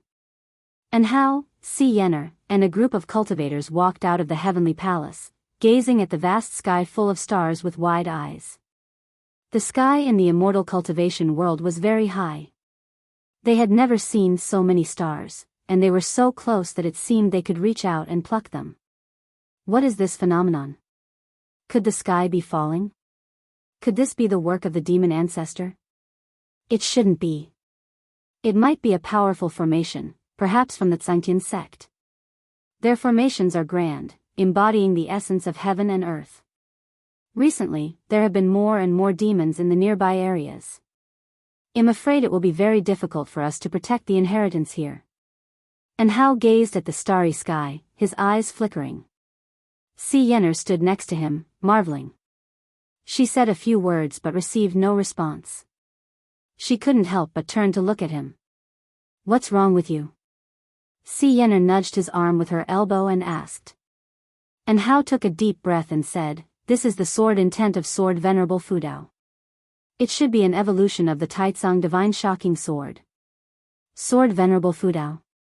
Everyone looked at him, their faces showing surprise and joy. They had been drawn out by the demonic might of the demon ancestor and were fearful and uneasy. When the sky suddenly changed, they naturally became more tense. Now, upon hearing Hao's words, did this not imply that Sword Venerable Fudao was about to confront the demon ancestor? Si Yenner knew that Sword Venerable Fudao was Hao's master, which made her look forward to the upcoming battle even more. She couldn't forget the scene when Sword Venerable Fudao waved his sleeve and annihilated a great cultivator of the mystic heart realm. Such a powerful figure should not be defeated, right? Thinking carefully, no matter how strong the enemies that emerged in the world, Sword Venerable Fudao always emerged victorious. If he didn't act, it wouldn't matter. But when he did, it shocked the world. Taizong Dynasty, on a blood-soaked plain, Wu Ju was fiercely battling with the demons. His fists moved like the wind, and each punch could explode the demons' bodies, making his presence even more terrifying than the demons. On the battlefield, tens of thousands of soldiers from the Taizong dynasty were fighting against the demons. Wu Ju looked up, his face filled with shock. How did the sky change so suddenly? Not only him, but the other soldiers were also frightened. However, the rampaging demons would not stop, forcing them to continue fighting. Miles away, a general clad in silver armor wielded a long spear, unmatched and invincible. He was Yi Yan, a disciple recruited by Guan in the Mystic Valley. Although Yi Yan was still in the Foundation establishment realm, his physique and spear technique were exceptionally strong, far beyond other Foundation establishment realm soldiers. Of course, he was still somewhat inferior to Wu Ju, but his spear technique was more agile. The spear danced like a dragon, and his movements were swift like a startled swan. With each thrust and pull, flesh and blood flew. Yi Yan also looked up at the starry sky, his eyes filled with envy. What kind of cultivation level could create such a phenomenon? Yi Yan wondered, having served in the military for decades and fought countless battles, his vision was already broad. It was precisely because of this that he understood his own insignificance. The world was vast, and the rulers of the world's destiny were those great cultivators who stood above the dynasties. In this life, he probably would not have the opportunity to witness the elegance of those great cultivators. Yi Yan collected his thoughts and continued fighting. On a distant mountaintop, Li Xiandao stood facing the wind, gazing at the myriad stars, his sword-like brows furrowed. With his current cultivation level observing the phenomenon in the sky, his feelings were deeper than Wu Ju's or Yi Yan's. The realm of immortal path, Li Xiandao murmured, his eyes drifting. Cultivators across the world were stunned by the star-filled sky, except for a few hiding in the mountains who remained unaware, such as Zhang Buku, who was still cultivating the heaven-cutting divine axe in that mountain cave. On a mountain trail in the western region of the Taizong dynasty, Yilan, Zhenqin, and other disciples of the law enforcement hall stopped in their tracks, admiring the majestic scene of the stars in the sky. The disciples speculated that a great cultivator was about to confront that unknown terrifying demonic energy. Yilan withdrew her gaze and looked at Zhenqin, sighing slightly. Since the last disappearance, Zhenqin seemed like a different person, becoming silent. Even when questioned, Zhenqin did not respond, which made her very worried. She could only pray now that the demonic calamities would end soon so she could take Zhenqin back to the Supreme Sect to rest. In the Third Medicine Valley, all the disciples were astonished by the changes in the sky, and Lu Lingjun was gazing at the star-filled sky. She felt a vast sword intent that reminded her of Sword Venerable Fudao, but she also felt that this sword intent was stronger than what Sword Venerable Fudao had displayed before. Was it someone else, or had Sword Venerable Fudao never shown his full strength before? Guan and Xiaochuan stood side by side, both gazing at the sky with similar expressions, but Guan only pretended to be shocked. His divine sense had already locked onto the demon ancestor. When he wielded the vast star-suppressing heaven-boundless sword, the demon ancestor had no escape. It was too late to turn back now. However, instead of retreating, the demon ancestor exploded with even stronger demonic energy, intending to invade the human race's territory. Sword Venerable Fudao. Let us determine the victor of this calamity today. The demon ancestor's cold voice echoed across the three dynasties. This time, people were not afraid. The word Sword Venerable Fudao seemed to have a certain power, giving them a great sense of security. By now, not only the immortal cultivation world but even commoners knew the name of Sword Venerable Fudao. Sword Venerable Fudao had already become the guardian deity in the hearts of people across the three dynasties, even greater than the mountain god. The mountain god was ethereal and elusive, but Sword Venerable Fudao was a cultivator, closer to them. Northern territory of Great Jiang. After the demon ancestor's call, he leaped into the air, his demonic energy erupting, with thunderbolts intertwining around him. The demonic fog behind him billowed fiercely, and countless demonic beast phantoms roared deafeningly, causing the ground to crack continuously, as if the entire world was about to collapse. He quickly approached the cliff where Xian Tianyi and others were. Even though they knew Sword Venerable Fudao was about to act, Xian Tianyi and the others did not let their guard down. They all took out their strongest magic artifacts or formed formations, preparing to confront the demon ancestor. A vast sword intense suddenly descended, enveloping the world. Xian Tianyi and the others instinctively looked up, and then, their eyes widened, and their mouths fell open. Even the inscrutable Taoist Lord and Taoist of immortality could not remain calm at this moment, all showing shocked expressions. As they watched, the countless stars burst out with sword light, like innumerable sword shadows streaking down with flowing light, covering the entire sky, an awe-inspiring spectacle. Even someone as strong as the Mahayana realm felt insignificant as dust at this moment. The demon ancestor gazed at the endless starry sword shadows, a fleeting look of fear in his eyes, followed by a manic expression. Rumble, amidst the rolling demonic fog, countless demonic beast phantoms condensed into a giant demon 1,000 feet high.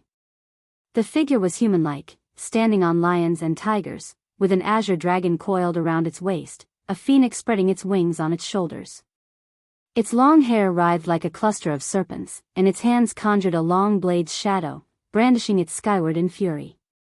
At this moment, Xian Tianyi and others, along with the approaching cultivators in the rear, were all stunned. It seemed as if they were witnessing a creation god resisting the sky, the visual impact making their hearts pound like war drums. Boom! Boom! Boom! Endless starry sword shadows descended, striking the long blade in the giant demon's hands. His demon blade was instantly submerged, and his demon body was continuously pierced through. He let out a soul-shaking roar and struck the sky with his palm. The starry sword shadows fell like the Milky Way, and the 1,000-foot-high giant demon was submerged in an instant.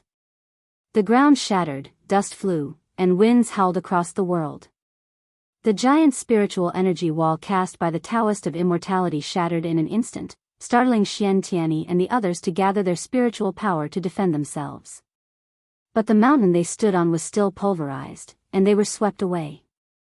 People in the three dynasties felt the northern sky suddenly burst with blinding light, and the world lost its color in their eyes. Even the people in the third Medicine Valley were dazzled and closed their eyes. Lu Lingjun flew into the sky, shielding the valley with her spiritual power. Her beautiful face was full of incredulity, gradually losing its outline in the bright light. Heavenly Phoenix Mountain, Ninshu Cave. The cave walls shuddered, and Tian Yao hid by the stone table, extremely nervous. She covered her head with her hands, murmuring, "Master." North Sea Mountains, in front of Mountain God Temple. Sage Xian Miao stood outside the forest, enveloping the mountains in his spiritual power. Yet even so, the surrounding forest still shook violently. He looked into the distance, his face filled with shock. "Sword Venerable Fudao," Sage Xian Miao murmured. Such power made him feel that Sword Venerable Fudao might be no weaker than the mountain god. Or perhaps, the mountain god did not act because he foresaw that there were still strong individuals like Sword Venerable Fudao in the world. Sage Xian Miao could not see the specific battle situation, but facing such grand sword intent, he could not think of how the demon ancestor could win. The intense light lasted for 10 breaths' time.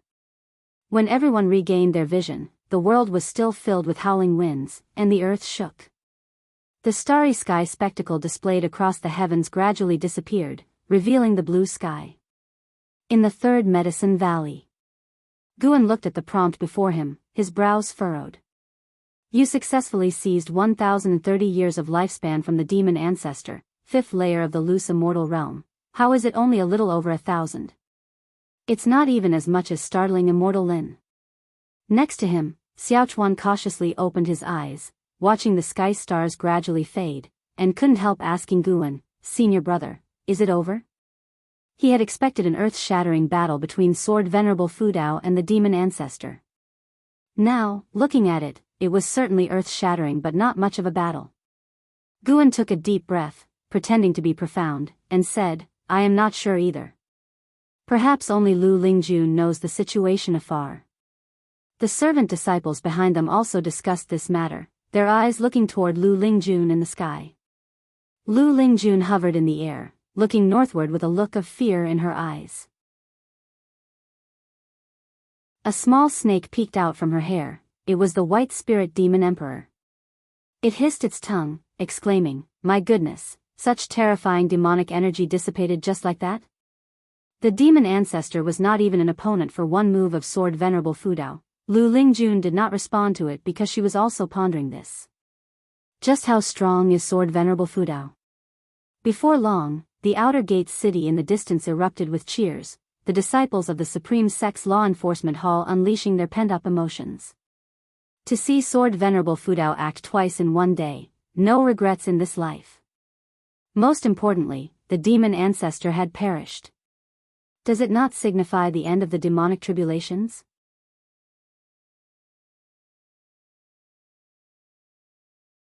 Chapter 191, Sword Venerable Shakes the World, Holy Land Saves the World. Rumble, rumble, dust flew in the air as Xian Tianyi flew out from the ruins.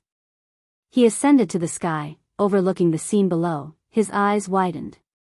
His gaze crossed the chasm created by the Taoist of immortality.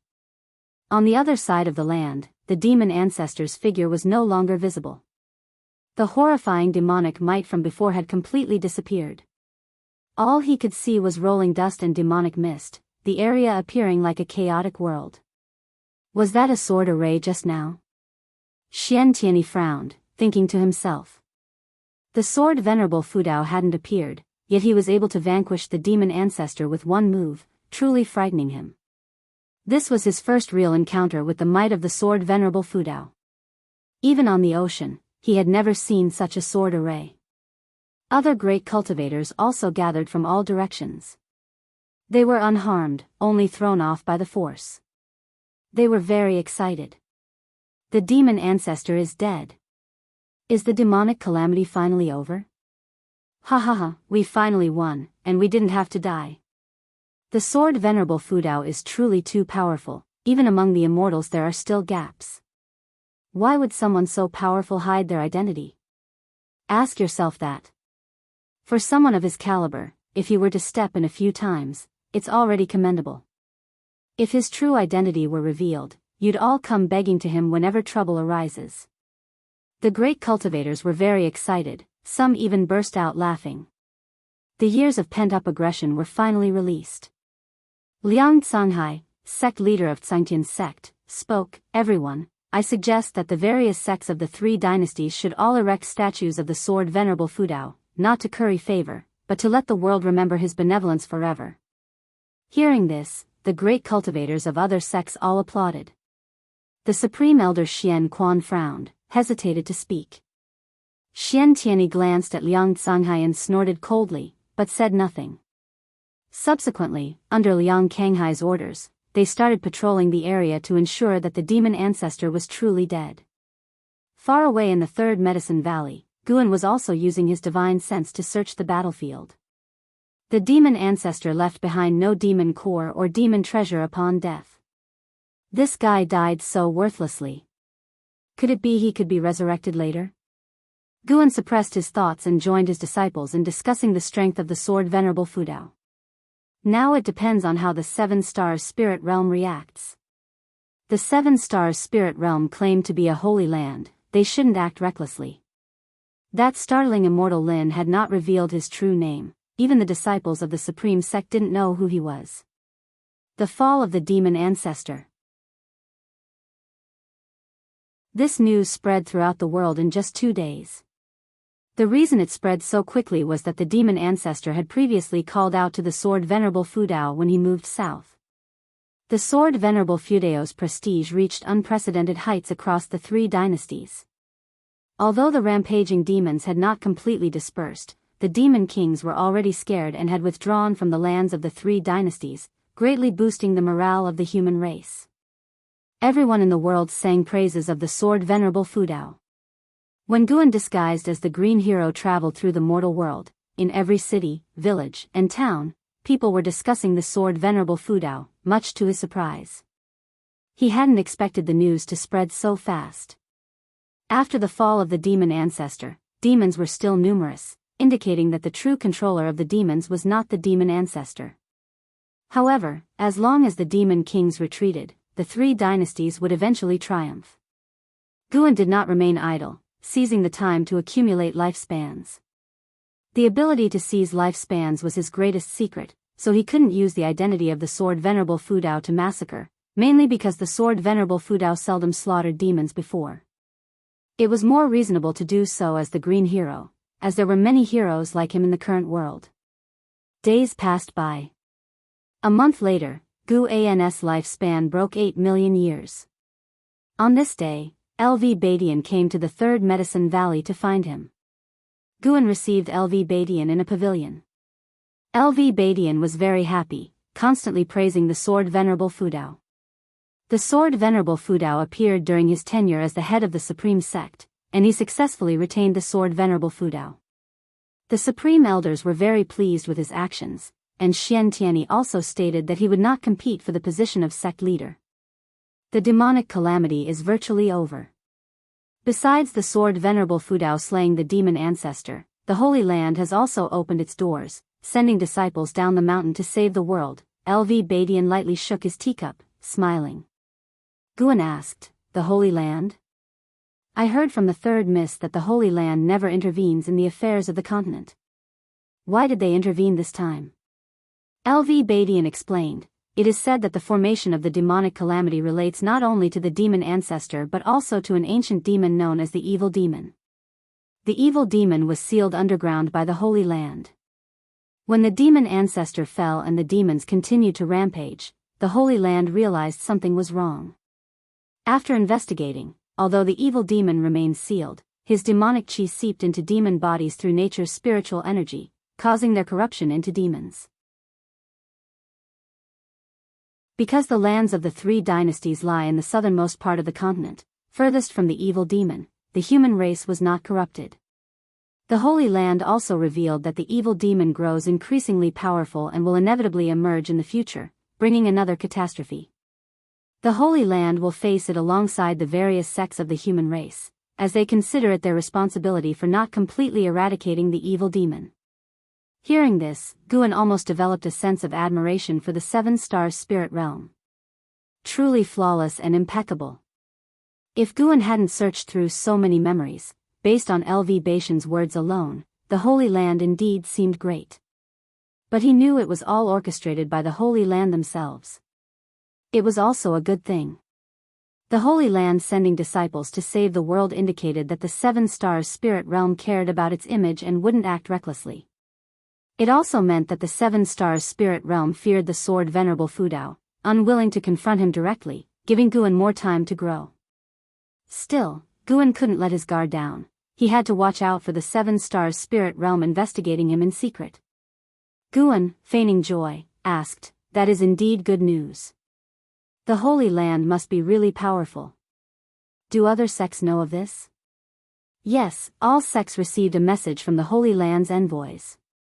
It's estimated that within 5 years, demons will be no more, and the three dynasties might even expand into the demon lands. For the Taizong dynasty and the Supreme Sect, it could be a bit troublesome. LV Badian nodded. Guan was surprised and asked, "What kind of trouble?" With the Great Jiang dynasty and the Tianwei dynasty standing between the Taizong dynasty and the demon lands, it makes it hard for us to mine spirit mines or seek opportunities in the demon lands. Over time, the Taizong dynasty will be swallowed by the other two dynasties, weakening the Supreme Sect's influence in the immortal cultivation world. I'm planning to support Li Xiandao to accomplish this." LV Badian spoke worriedly, then began sipping tea. Guan wanted to say, "You guys are really persistent. The demonic calamity isn't over, and you're already thinking about dividing the demon lands?" But he couldn't interfere. The Supreme Sect indeed needed to grow stronger, which would help him to continue surviving. LV Badian started discussing the Supreme Sect's upcoming plans with a sincere attitude. Clearly, he still hadn't given up on recruiting Guan as a disciple. According to him, once the demonic calamity was resolved, the Supreme Elders would no longer travel south but lead the Supreme Sect's disciples to explore the demon lands, constantly enhancing the Supreme Sect's foundation. They even considered the Zhangtian sect as a hypothetical enemy, and the Zhangtian sect felt the same. LV Badian found the Zhangtian sect's over-the-top praise of the sword Venerable Fudao nauseating. Do they want to align with the sword Venerable Fudao? Dream on. Guan, why don't you write a book with the sword Venerable Fudao as the protagonist, just like Pan's works which spread throughout the world? LV Badian looked at Guan, seriously. Write about myself again? Guan wasn't so narcissistic. He immediately shook his head. No way, I don't want to write books for others anymore. Besides, the karma of the sword Venerable Fudao is too significant. If I write it and the book becomes famous, it attract endless trouble. Sect leader, do you want to get me killed? Not to mention, you wouldn't be able to defend against the enemies of the sword Venerable Fudao. LV Badian agreed, temporarily setting the idea aside. After chatting for a long time, LV Badian left regretfully. Guan didn't stay idle. He left the Third Medicine Valley, spent an hour in the Mystic Valley, and then disguised himself as the Green Hero again to descend the mountain. Time flew by, and another month passed. Guan celebrated his 95th birthday. He was getting closer to 100 years old. On this day, Xian Tianyi visited Guan. He pulled Guan, who was still sowing seeds in the garden, back to the pavilion, looking mysterious. What's the matter, so urgent? Guan asked, seeing Xian Tianyi set up restrictions inside the room. Xian Tianyi turned to the desk and took a book from his storage bag, slamming it onto the table. Guan looked closely, his eyelids twitching. Sword Venerable Travelogue. Good heavens. He immediately said, are you crazy? Daring to mess with the sword Venerable Fudao? Aren't you afraid hell come after you? Xian Tianyi raised an eyebrow. I'm just writing a book. What trouble can it bring? Be careful, the sword Venerable Fudao might tap your shoulder at midnight. Oh. That's a nice idea, could add to the atmosphere. No, I'm serious, don't mess around. Guan became anxious. The Supreme's secret records had already tainted his real name, and he didn't want his other identity to be tarnished too. LV Badian was such a beast, unable to find me, so he asked Xian Tianyi to write? If he had known, Guan should have taken the task himself. Seeing Guan's anxiety, Xian Tianyi felt moved. This brother was not a mistake. Don't worry, this time I changed the style. I'm imitating your books. Take a look first. Xian Tianyi waved his hand, assuredly. Guan immediately picked up the sword Venerable Travelogue and seriously read through it. Xian Tianyi walked to the bookshelf, wanting to see what books Guan usually read. A long while passed. Guan put down the sword Venerable Travelogue, letting out a sigh of relief. He turned to Xian Tianyi and said, it's not bad, indeed it doesn't have so many romantic affairs. The sword Venerable Fudao is now revered by cultivators worldwide. You can mythologize him, but not degrade him. Xian Tianyi turned around, glaring at him. What do you mean? You think the Green Hero is degrading? By the way, I've always been curious. Is the Green Hero Travelogue made up or real experiences? Half true, half false. The anger in Xian Tianyi's eyes dissipated significantly, replaced by embarrassment. Which half is true, and which half is false? Guan frowned. It turned out to be true. Do you think you're worthy of Ms. Z? That night in the abandoned temple, you too were so. Guan suddenly wanted to find a knife to poke Xian Tianyi. Xian Tianyi fake coughed. Let's talk about this book. Don't get distracted. Give me some advice. After all, Pan'an knows the cultivators of the world well. I heard other sects are also sending people to write books, imitating Pan'an, to win over the sword Venerable Fudao. Our supreme sect can't lose in book writing.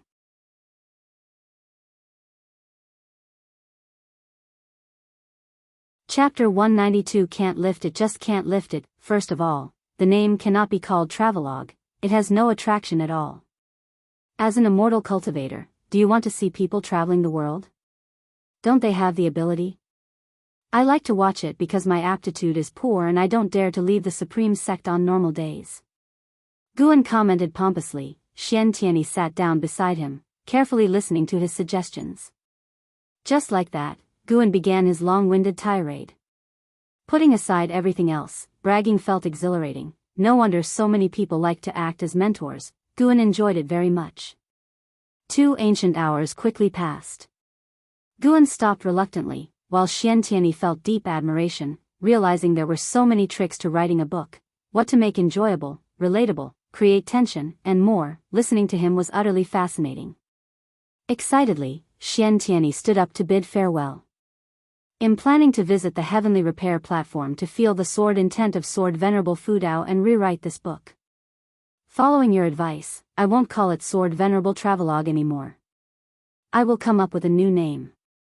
After saying that, he walked towards the door. Guan stood up to see him off. After going downstairs, Guan watched him leave with a look of contemplation. An Xian suddenly ran over and said, "Master, the white spirit rat is missing." Guan responded casually, "It's gone, then it's gone. It knows how to come back on its own." Many disciples in the valley were rewarded by him and allowed to cultivate under the mystic pure tree, but the one who benefited the most was the white spirit rat, whose maximum lifespan had increased several times over. He suspected it had achieved enlightenment in its dreams. How difficult enlightenment was. Lu Lingjun practiced under the mystic pure tree every day without success, but the white spirit rat managed to do it. However, no one else noticed this. The white spirit rat appeared the same as before, just a bit more agile. An Xian looked worried as she listened. Since Guan had handed the white spirit rat to her, she no longer disliked it. Guan thought she was becoming a rat slave. Guan led an Xian to the side, preparing to guide her in her cultivation. Now, Guan was already a great cultivator at the 8th floor of the Foundation Establishment realm, more than capable of guiding an Xian. On the other side, Xiantianyi arrived at the Heavenly Repair platform. It had been 2 months since the fall of the demon ancestor. Because of Sword Venerable Fudao, the Supreme Sect had become the most prestigious sect in the 3 Dynasties region, attracting numerous cultivators to visit the Heavenly Repair platform. Zui Yijian guarded the heaven-cutting axe, with dozens of disciples by his side, all his followers. The heaven-cutting axe was the inheritance left by Sword Venerable Fudao to the disciples of the Supreme Sect, so Zui Yijian did not allow disciples from other sects to challenge this legacy. No one but disciples of our sect can test the heaven-cutting axe. Zui Yijian shouted sternly, causing dissatisfaction among the cultivators surrounding the heaven-cutting axe. Someone even questioned his authority. Zui Yijian defiantly replied, "I am Zui Yijian, the maniac swordsman of Tsanghu Lake. My sword was once used by the Sword Venerable himself, and I have the duty to safeguard his legacy." With that statement, no one dared to question him further, though many still disapproved of his attitude. Xiantianyi watched from a distance, equally displeased. An insignificant nascent soul realm cultivator dare to act so arrogantly? He suddenly recalled Gu An's warning. Yes, this could be written down. In the future, he would write that Sword Venerable Fudao killed people with a shoulder tap to frighten this kid. Xiantianyi, long time no see. A light chuckle caught Xiantianyi's attention. He turned to see a man in a purple robe approaching. The man was elegant, with his robe fluttering in the wind and a feather crown on his head, attracting the gazes of disciples along his path. Xiantianyi slightly raised his chin and said, "Ji Xianling, it's been years. How come you've just now entered the Mahayana realm?" As soon as his words fell, the Heavenly Repair platform was abuzz. Even Zui Yijian, standing beside the heaven-cutting axe, couldn't help but look toward the two.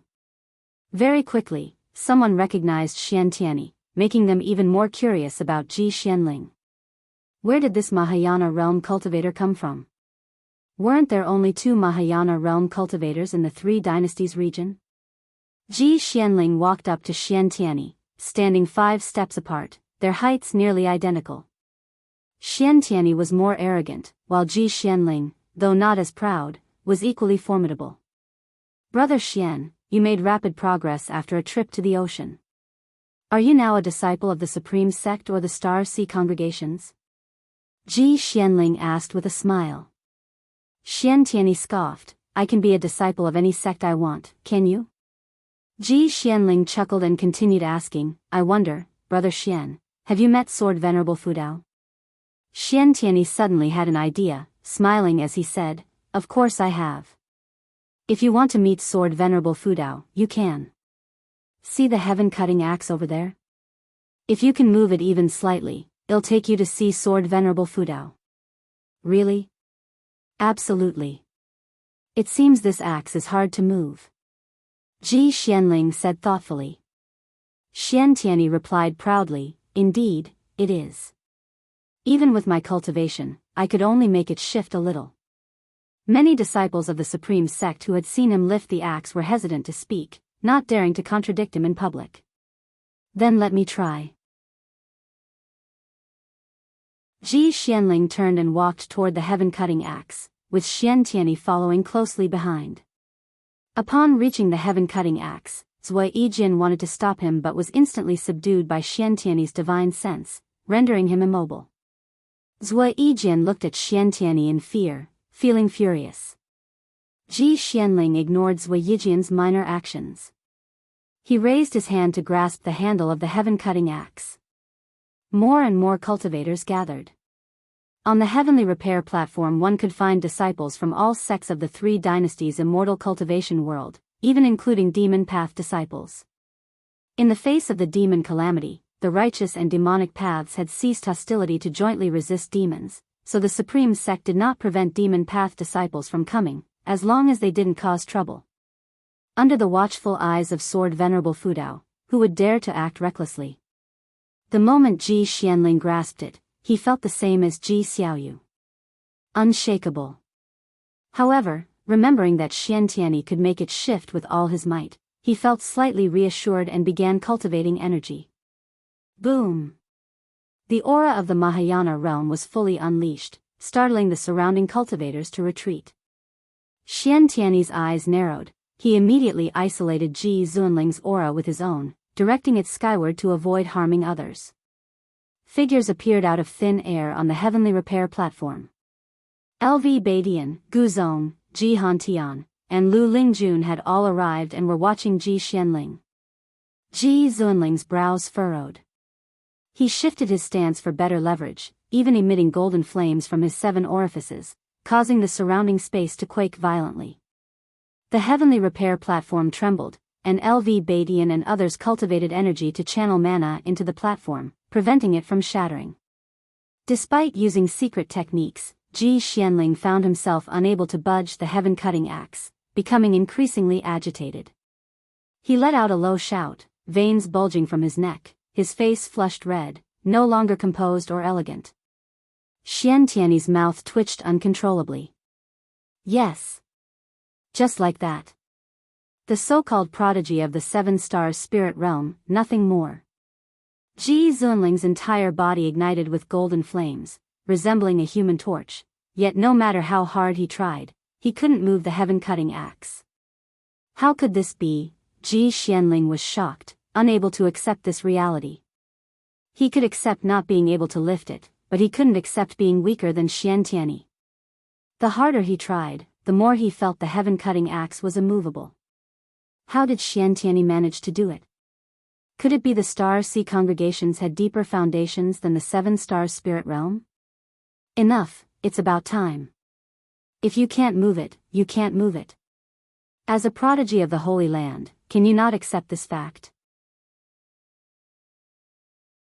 Looks like the 7 stars spirit realm's training is inadequate, only teaching cultivation, not character formation. Xiantianyi's voice rang out. This guy was incredibly annoying, broadcasting his voice for all to hear, as if afraid no one would know Ji Zunling's identity. Ji Xianling cursed inwardly, withdrawing the flames around him.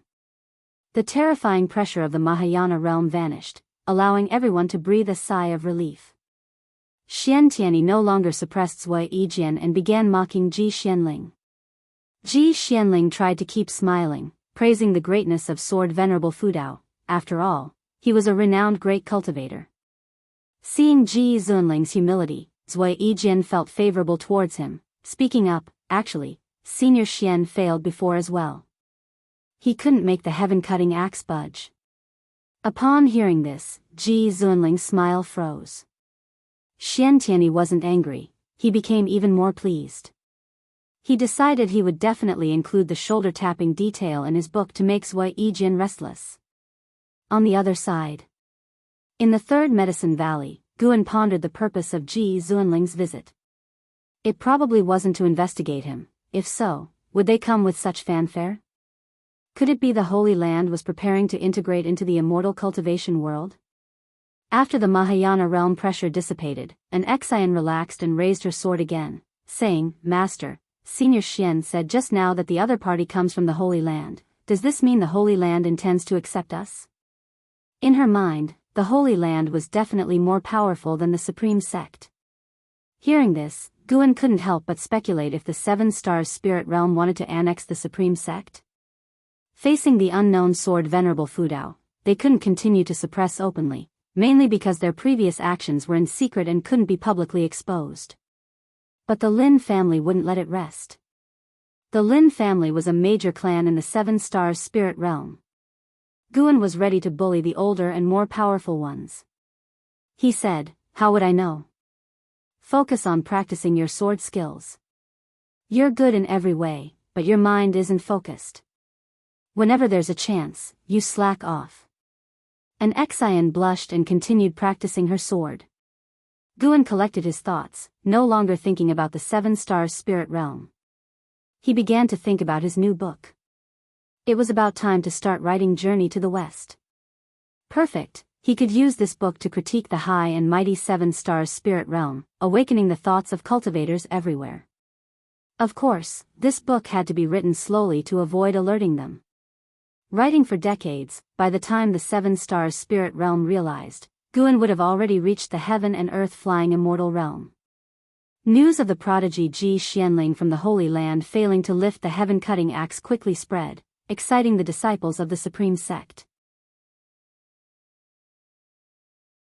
As the Holy Land began saving the world, many legends about the Seven Stars Spirit Realm sprouted like mushrooms after the rain.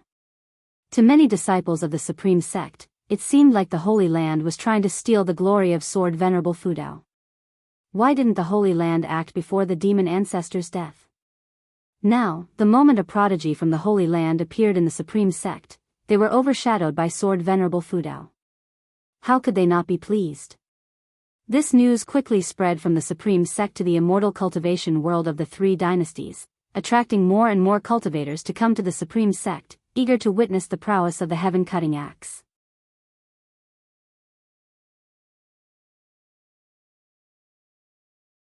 Chapter 193 Just Sparring, not life-threatening. With the arrival of midsummer and under the scorching sun, Guan was picking medicinal herbs in Mystic Valley.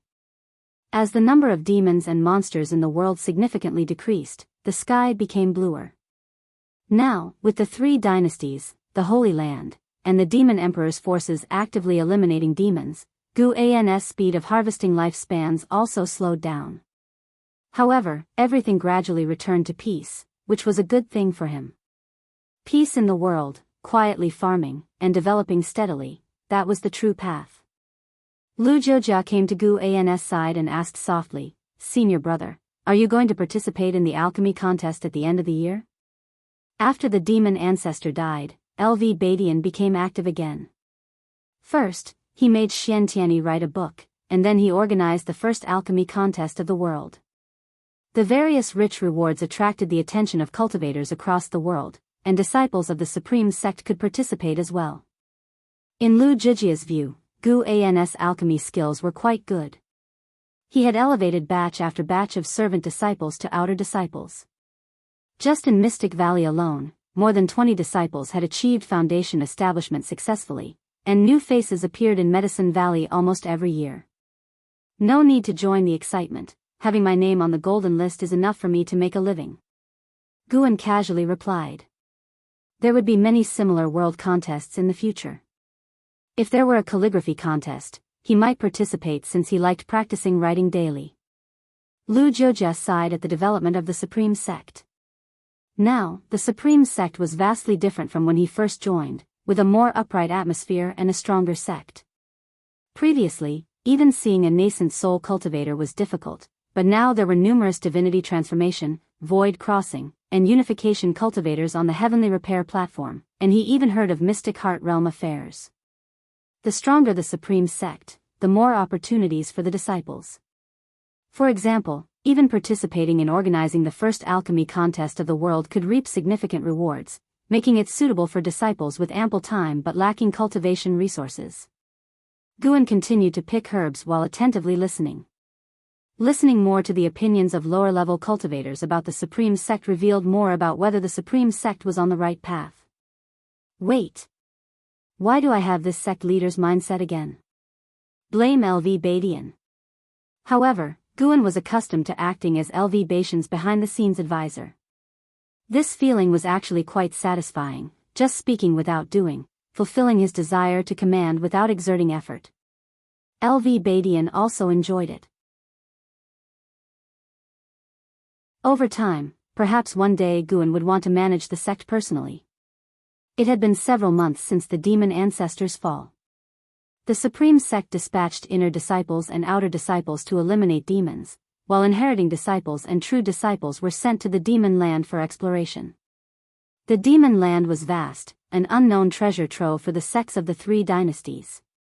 Even great cultivators of the mystic heart realm could not resist going. Lu Lingjun had left the Third Medicine Valley as well, but her departure did not affect the Third Medicine Valley. When Lu Jiujia finished speaking, Guan finally said meaningfully, "You must cultivate the technique left by Wu Xin seriously. The rise of the Supreme Sect shows that times have changed, and we both have opportunities." Lu Jiujia nodded, starting to imagine the future.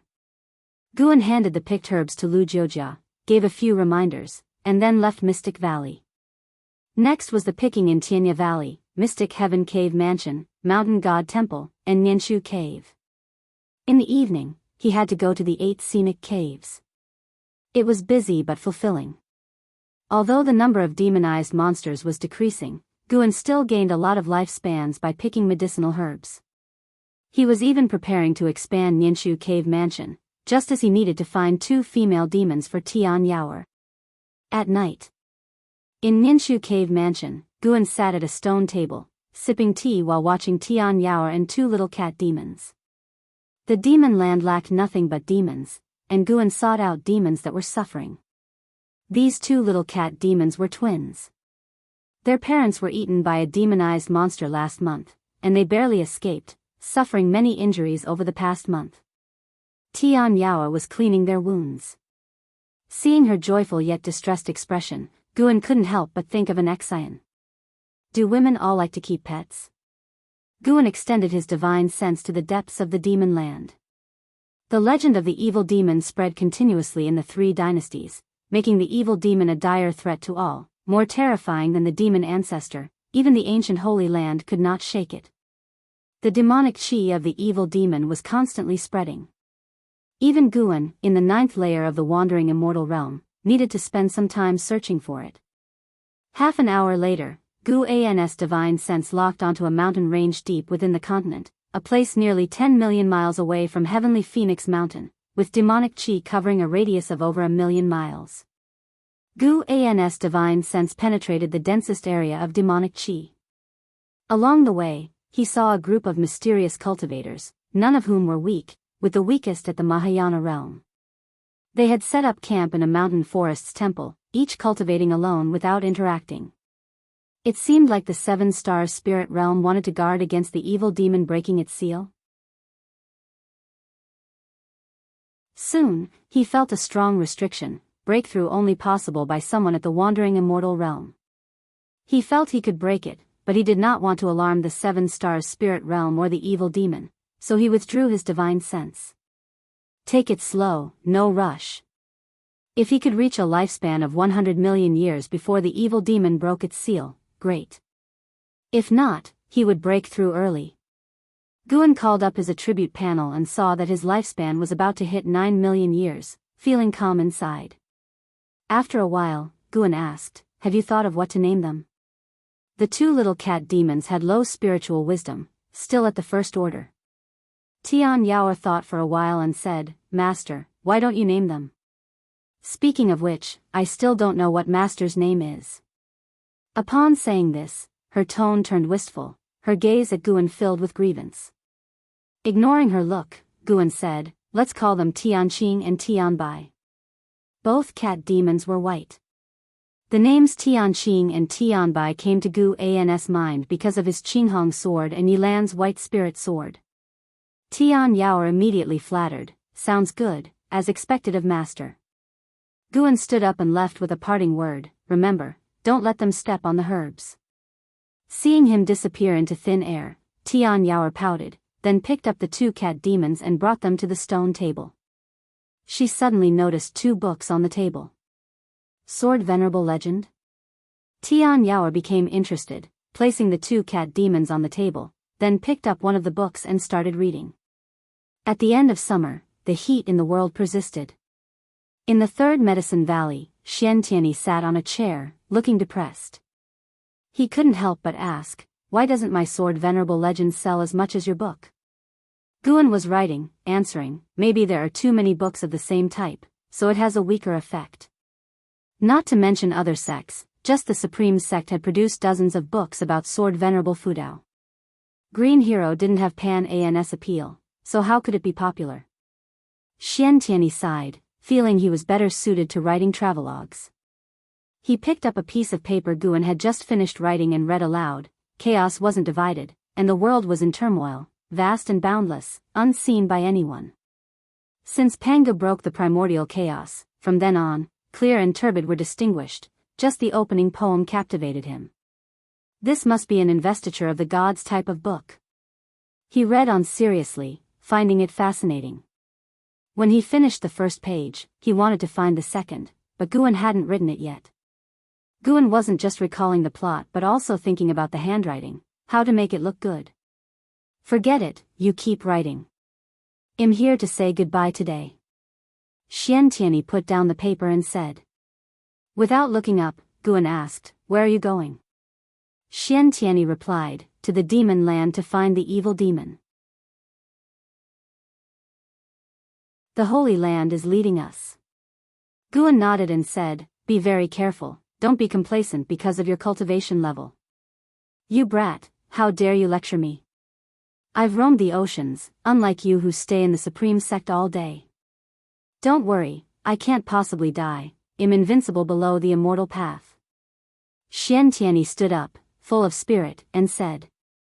Guan looked at him and asked, "What if you encounter an immortal path being? Then you'll die gloriously." Xiantianyi said, turning to leave. At the door, he looked back and urged, "Write faster, I want to see if your book can surpass Investiture of the Gods." He pushed the door open and left. Guan did not get up to see him off. Surpass Investiture of the Gods? Guan chuckled, continuing to write. As dusk approached, he finally left the third medicine valley. Late at night, in the mountains and forests. Wearing animal skins, Zhang Buku strolled forward, carrying a stone axe at his waist. His eyes were fixed on the firelight on the mountain, where there was a temple, illuminated by firelight and an inexplicably familiar aura. He had left the cave a month ago, heading north, seeking opportunities in the demon land.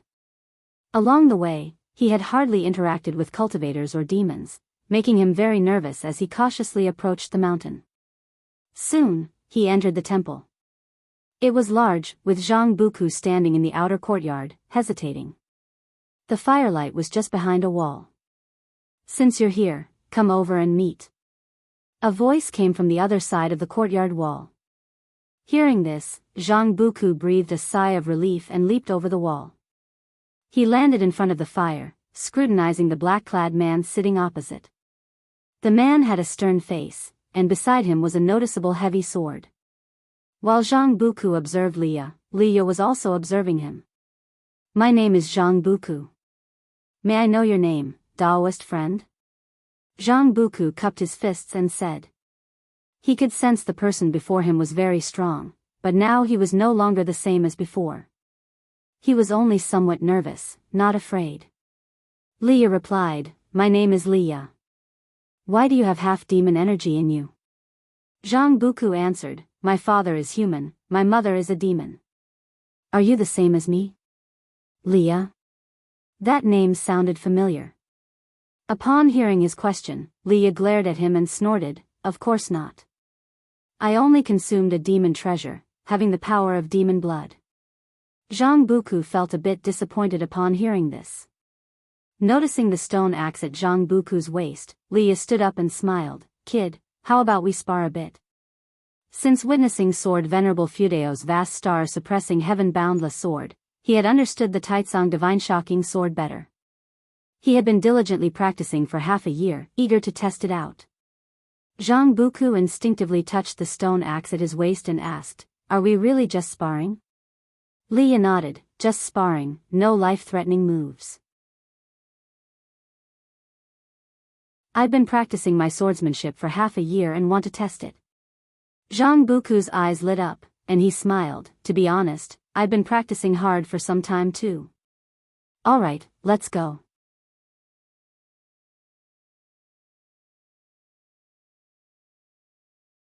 Chapter 194. Be careful. Sword Venerable Fudao pats your shoulder in the dark night. Strong winds arose, and the forest swayed violently.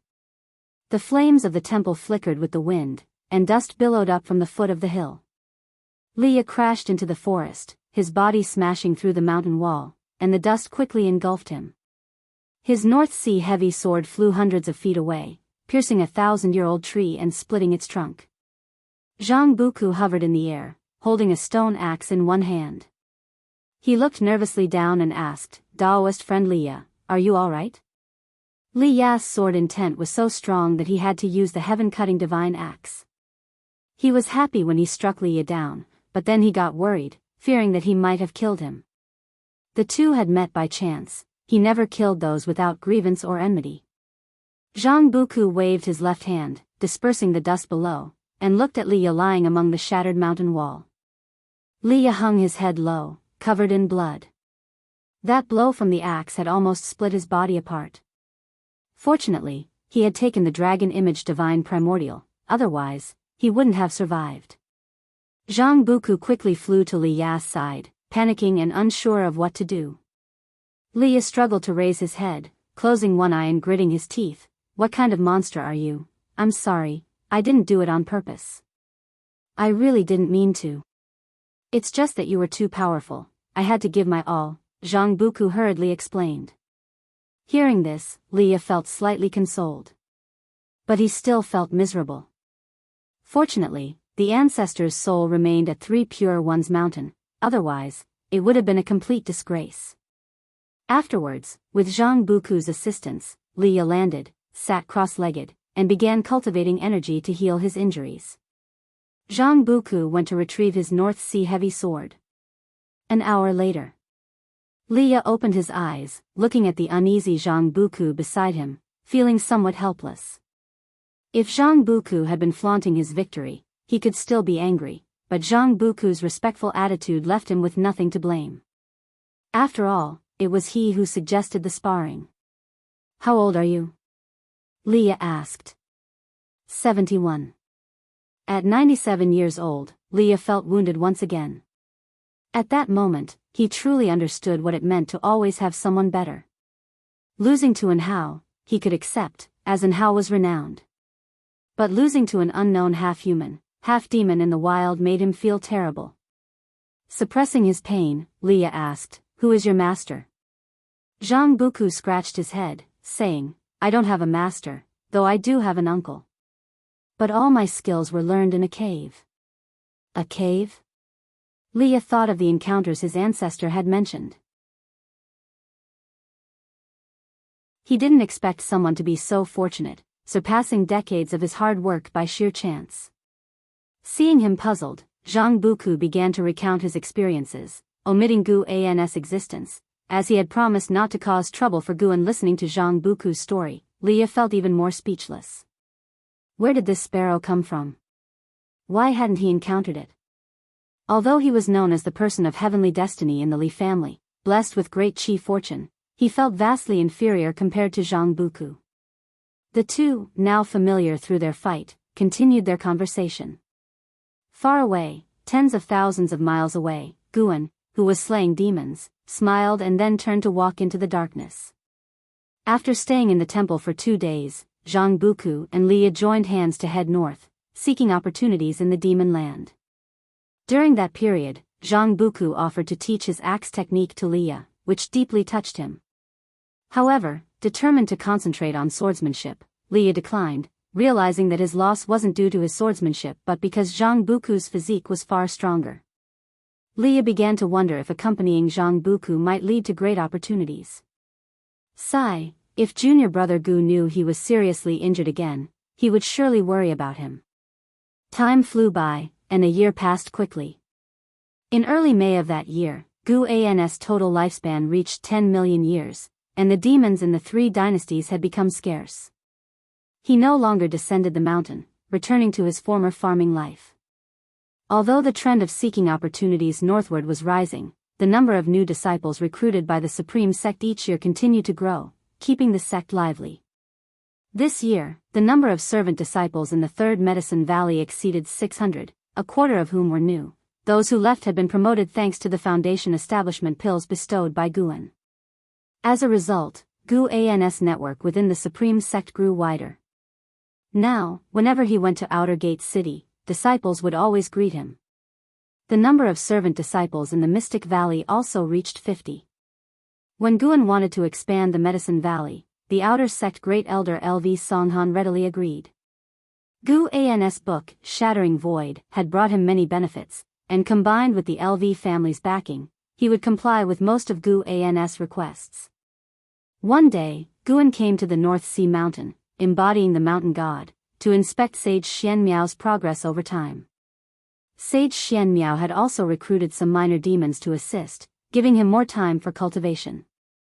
When the mountain god arrived, he immediately rose to welcome him and accompanied the mountain god to pick medicinal herbs. During this process, he mentioned some recent events in the North Sea Mountain. Though the demon disaster had ended, cultivators often fought over treasures and grudges. He saved many people in the name of the mountain god, hoping to spread the mountain god's name. Interestingly, although the mountain god's name was widely known, only Sage Xian Miao could sense Gu An's presence. Guan speculated that it was because others hadn't seen him, while those, like Zhen Qin and other disciples of the Law Enforcement Hall, who had seen him, did not worship him. The disciples of the Supreme Sect only revered Sword Venerable Fudao. Mountain God, what do you think of the Holy Land? Sage Xian Miao suddenly asked, his expression slightly tense. While picking medicinal herbs, Guan replied, "Why do you ask?" Sage Xian Miao answered, "I always felt the demon disaster was related to the Holy Land, and the recent rumors about the evil demon. I found in some historical records of Three Pure Ones Mountain that the evil demon appeared only after the birth of the demon ancestor. There's no clue about where he came from or why he came. Didn't Three Pure Ones Mountain also claim to be a holy land? If you suspect something, why not investigate the Seven Stars Spirit Realm?" Guan asked nonchalantly. Did Sage Xian Miao want him to act against the Seven Stars Spirit Realm? That was impossible. Before fully understanding the Seven Stars Spirit Realm, Guan wouldn't act rashly. Sage Xian Miao stepped forward and whispered, "We did investigate before, but it resulted in a near-catastrophic disaster. Since then, Three Pure Ones Mountain no longer dares to mention the Holy Land, even my master stays apprehensive about them." Guan wasn't surprised. The land of the three dynasties had undergone numerous dynastic changes and sect upheavals, yet only the Seven Stars Spirit Realm persisted. Surely, there were those who suspected it but didn't dare offend it. "Be careful tonight, their people are coming for you," Guan suddenly said with a smile, catching Sage Xian Miao off guard. Gu An's visit to gather medicinal herbs today was because he sensed two Mahayana realm presences approaching the North Sea Mountain, one of whom had set off from the Supreme Sect. Sage Xian Miao wanted to ask more, but Guan refused to say anything. After gathering the herbs, Guan took a portion, leaving the rest for him, and then disappeared into the forest. Sage Xian Miao became restless, anticipating an encounter with people from the Seven Stars Spirit Realm that night.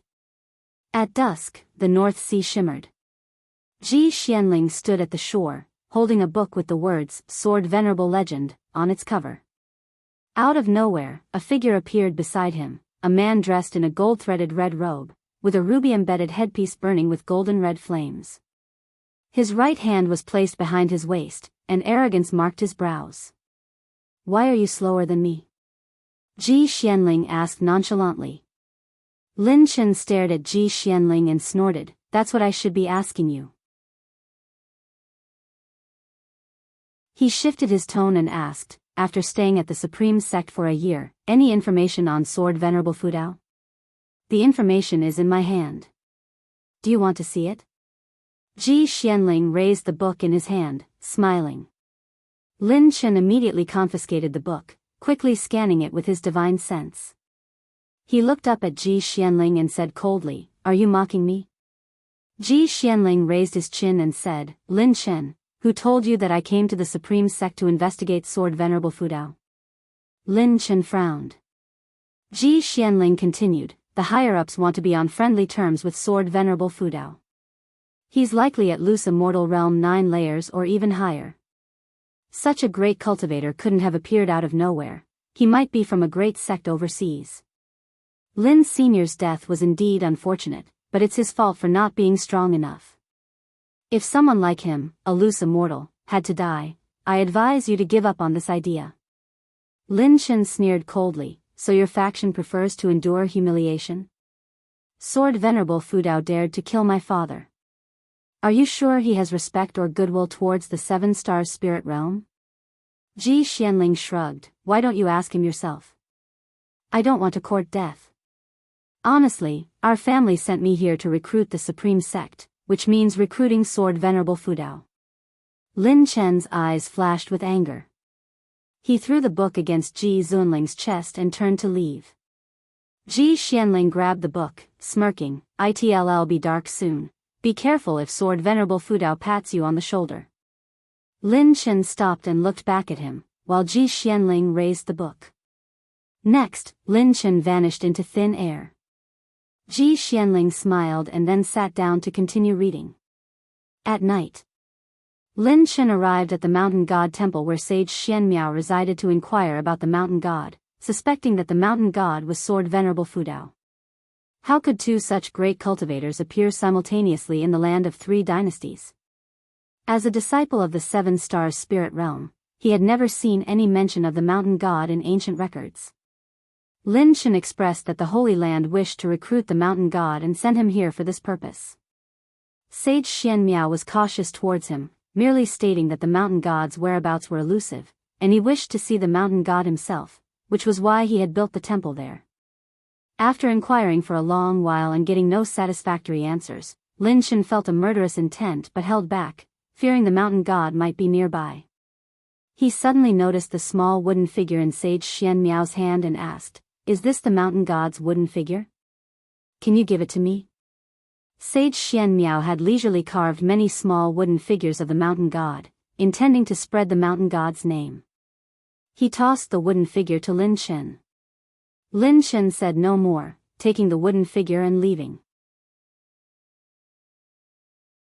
Burdened with thoughts, he walked through the forest at night, his eyes fixed on the wooden figure in his hand, increasingly convinced that the mountain god might be Sword Venerable Fudao, his eyes filled with uncontrollable killing intent.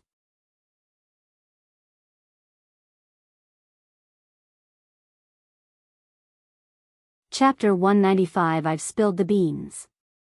Lin Chen harbors hostility toward you and loathes you to the bone. Would you like to perform a lifespan detection on him? As Guan was writing in the Mystic Valley Pavilion, a line of text suddenly appeared before his eyes. He frowned and chose to perform a lifespan detection on Lin Chen. Lin Chen, Mahayana Realm, 2nd layer 634/4500/4700, Mahayana Realm, 2nd layer? Guan immediately extended his divine sense toward the North Sea Mountain, because there was a cultivator with a Mahayana Realm 2nd layer cultivation there.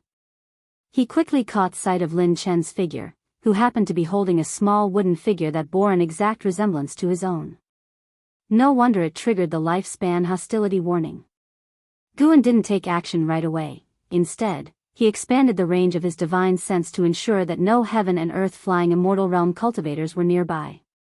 Under the cover of night, Lin Chen tossed the small wooden figure into his storage bag, feeling that he couldn't rush in avenging his father. Since he couldn't determine if the mountain god was Sword Venerable Fudao, he could only turn his attention to the Supreme Sect. He didn't dare confront Sword Venerable Fudao directly. What he thought about now was how to incite conflict between the heaven and earth flying immortal realm and Sword Venerable Fudao. If he could uncover Sword Venerable Fudao's true identity, and if Sword Venerable Fudao wasn't strong enough to be untouchable by the heaven and earth flying immortal realm, then Sword Venerable Fudao would surely die. Lin Chen took a deep breath. Just as he was about to leap into the air, a hand rested on his shoulder. He was overcome with a feeling of falling into an abyss, his spiritual power freezing instantly. His pupils widened, a wave of indescribable terror rising in his heart. The sky's getting darker, beware of Sword Venerable Fudao patting your shoulder. Ji Zunling's words echoed in his ears. At this moment, he was petrified with terror. Unable to move, he wanted to plead for mercy, but he couldn't even open his mouth. The mysterious hand pressed firmly on his shoulder, making no further move, which only compounded his fear, plunging his heart into despair. Suddenly, from behind came a sigh. Lin Chen couldn't help but feel a strange kind of relief. Did the other person not intend to kill him? Boom! An overwhelming divine sense rushed into his mind, causing him to lose consciousness instantly. With the turn of the ancient hour, Guan walked down the stairs, joining the disciples for exercises. Last night, he reaped 384 years of lifespan, but more importantly, he gathered crucial information. Within the heaven and earth flying immortal realm, there were two attitudes towards Sword Venerable Fudao. One was to investigate his identity and, if he was not insurmountable, find a way to lure him out and then annihilate him. The second was to actively recruit him, compensating for the loss of startling immortal Lin and covering up their crimes. The latter was primarily worried that Sword Venerable Fudao might be associated with maritime forces. The Lin family's strongest force was only a loose immortal, and the death of startling immortal Lin was a severe blow to them, severing their upward path.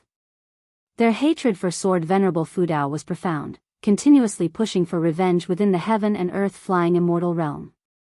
However, the higher-ups' attitude was ambiguous, forcing Lin Chen, as the direct offspring of the startling immortal Lin, to leave the territory to investigate Sword Venerable Fudao. This intelligence was favorable for Guan. At least, it confirmed that without knowing his true identity, the heaven and earth flying immortal realm wouldn't act recklessly, allowing him to continue biding his time.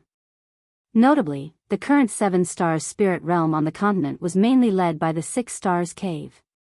The Lin and Ji families originated from the 6 Stars Cave, but continent geniuses could only enter the 7 Stars Cave for cultivation. The 5-star caves above them were all overseas. This heightened Guan's wariness towards the 7 Stars spirit realm. He was facing a power far surpassing the ephemera sect. The 7 Stars spirit realm was not only stronger but maintained a Holy Land image, executing their plans seamlessly, making it difficult for an individual to shake their foundation. Even if heaven and earth flying immortal could sweep through the 6 Stars Cave and 7 Stars Cave, how would one face the 5-star caves above? Guan cast aside these thoughts, focusing on his practice, listening to the disciples discuss their plans for the day. His mood lightened. Why worry so much? His identity was well hidden.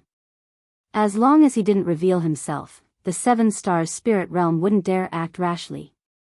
Cherish the present. Have you heard? Next year, there's going to be the world's best sword Dao tournament.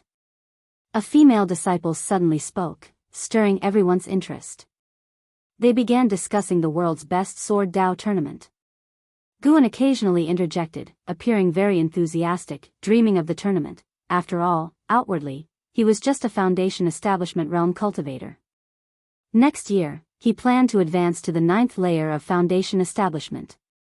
Then, after turning 100, he would form his core. Forming a core before the age of 100 marked a genius. Doing so afterward painted him as a mediocre cultivator relying on elixirs to break through. Near noon, Yilan came to find him. Senior brother, Zhenqin has dramatically changed over the past 2 years, becoming silent and introspective. I can't understand her lately. I've noticed her investigating the ghost mother of ephemera. Could she still have lingering feelings for Suhan? Yilan said anxiously after closing the door. Guan knew the reason but couldn't disclose it, nor could he stop Shen Qin from seeking revenge. Currently, the ghost mother of Ephemera and the 9 Nether 13 Evil were following Jiang Qiong into the Great Jiang dynasty, establishing a sect named Juhua sect, without much notoriety. Shen Qin needed to face life on her own to grow better. Of course, if she ever confronted the ghost mother of Ephemera and couldn't win, Guan would protect her, as she hadn't deviated from the right path. She's grown up and has her own thoughts. Don't worry too much, Guan comforted. Yilan came closer, speaking in a low voice. I always feel she has a higher cultivation hidden. Could she have been possessed? Or did she take a mysterious master? Senior brother, don't you have connections with Sword Venerable Fudao? Can you ask him to investigate? Guan shook his head. I haven't seen him for a long time. Remember, do not mention Sword Venerable Fudao. His name carries too much weight now. Many strong enemies might be plotting against him. With our cultivation level, we can't involve ourselves, or we will be doomed. As he spoke, he released mana from his feet, isolating the room to prevent eavesdropping. Yilan nodded. I understand. I never dare to mention it, only to you. Her steadiness reassured Guan. Most importantly, Yilan's activity range was within his divine sense. The Foundation Establishment Realm cultivators of the Supreme Sect could never escape his divine sense range for life. Such was the brutal reality of cultivation differences. Yilan began talking about other matters, mainly about some trivial issues in the law enforcement hall. Guan listened intently. When she finished, Guan said, if you're uncomfortable, let me know. I'll find you a better position. Yilan raised an eyebrow. Senior brother, do you really have that capability?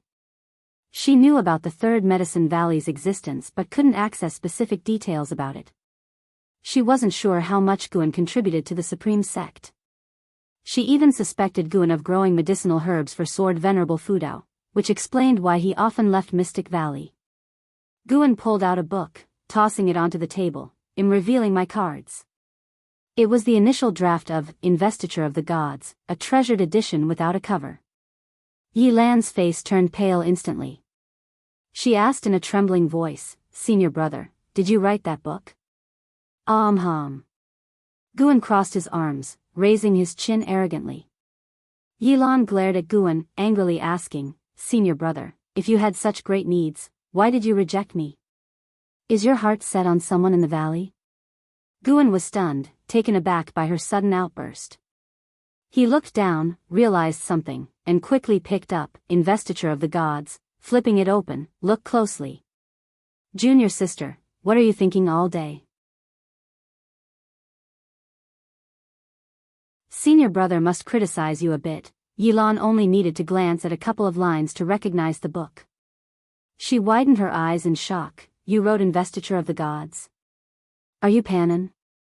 Guan shook his head, giving her a look that said he couldn't believe her misunderstanding. Her face turned red. She circled the table, grabbing his shoulders and gently shaking him. Senior brother, she said coquettishly. 2 ancient hours later, Yilan opened the door and walked downstairs. Lu Jiujia saw her and smiled, greeting her. Yilan kept a stern face, nodded slightly, and then flew away using her sword. Lu Jiujia was used to her demeanor. After all, staying in the law enforcement hall for a long time tended to make one serious. Days of leisure passed by. Guan wandered among the various medicine valleys, occasionally visiting the outer gate city and inner sect city, living a comfortable life. However, the increasing demonic qi from afar indicated the day when the evil demon would break the seal was approaching. Guan hesitated whether he should break through to the heaven and earth flying immortal realm early to avoid mishaps. After thinking it over, he decided to break through at sea by the end of the year. Better safe than sorry. Summer gave way to autumn. Because of the upcoming World's Best Sword Dao tournament, more sword cultivators started arriving at the Supreme Sect, causing sword competition signs to appear around Mystic Valley. Fortunately, Sword Venerable Fudao was hidden in the nearest outer gate city, deterring these sword cultivators from bullying the servant disciples. After noon in the Third Medicine Valley, Guan stood with his hands behind his back, watching the disciples sweeping the grounds. The white spirit rat was frolicking in a pile of fallen leaves, infuriating an Xian but always eluding her capture. Everything felt perfect. Guan's lips curved into a smile. As he was appreciating the beautiful scene, he suddenly sensed something and turned to look north. Beyond 3 dynasties, a strange heavenly aura appeared above a river that cut through the mountains. It resembled the celestial aura that appeared when Lu Lingjun ascended. Someone else was ascending? Guan thought to himself. He sensed this celestial aura was slightly stronger than when Lu Lingjun ascended, but not strong enough to make him wary. He previously speculated Lu Lingjun's successful ascension was due to his presence nearby during his breakthrough. Would there be special circumstances around this ascender? Guan's divine sense began scanning the forests within a 1,000-mile radius, his gaze suddenly locking onto a stele hidden in the grass. The stele contained restrictions only breakable by Mahayana realm cultivators, concealed without any leakage of aura. Interesting. Guan had no intention of investigating further, as he already saw many great cultivators heading toward the place where the ascender would descend. Besides great cultivators, there were also low cultivation individuals, such as Li Ya and Zhang Buku. Seeing Li Ya's figure, Guan's expression turned peculiar. Why did he feel like Li Ya was going to get hurt again? Speaking of which, Zhang Buku was frequently injured in recent years. Eve.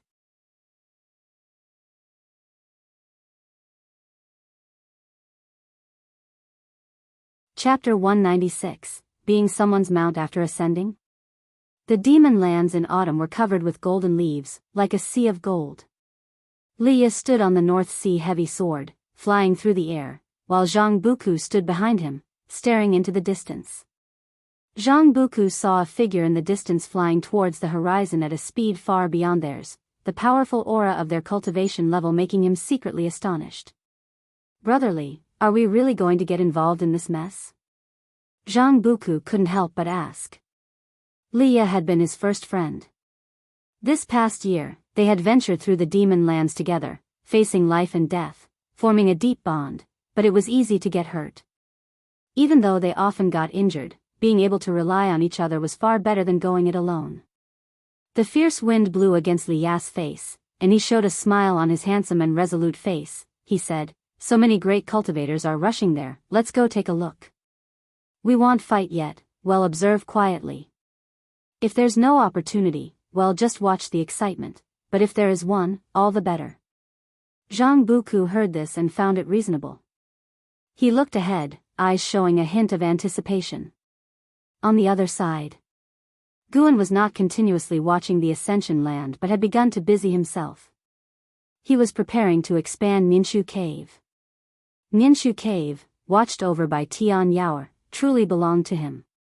Apart from the Mystic Heaven Cave mansion, the other medicine valleys were mostly exposed, making direct expansion difficult. He entered Ninshu Cave and used his own mana to enlarge it.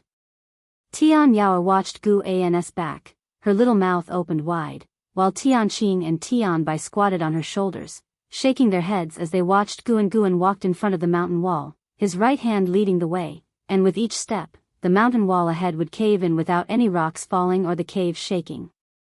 This ability left Tian Yaoer's eyes wide with amazement.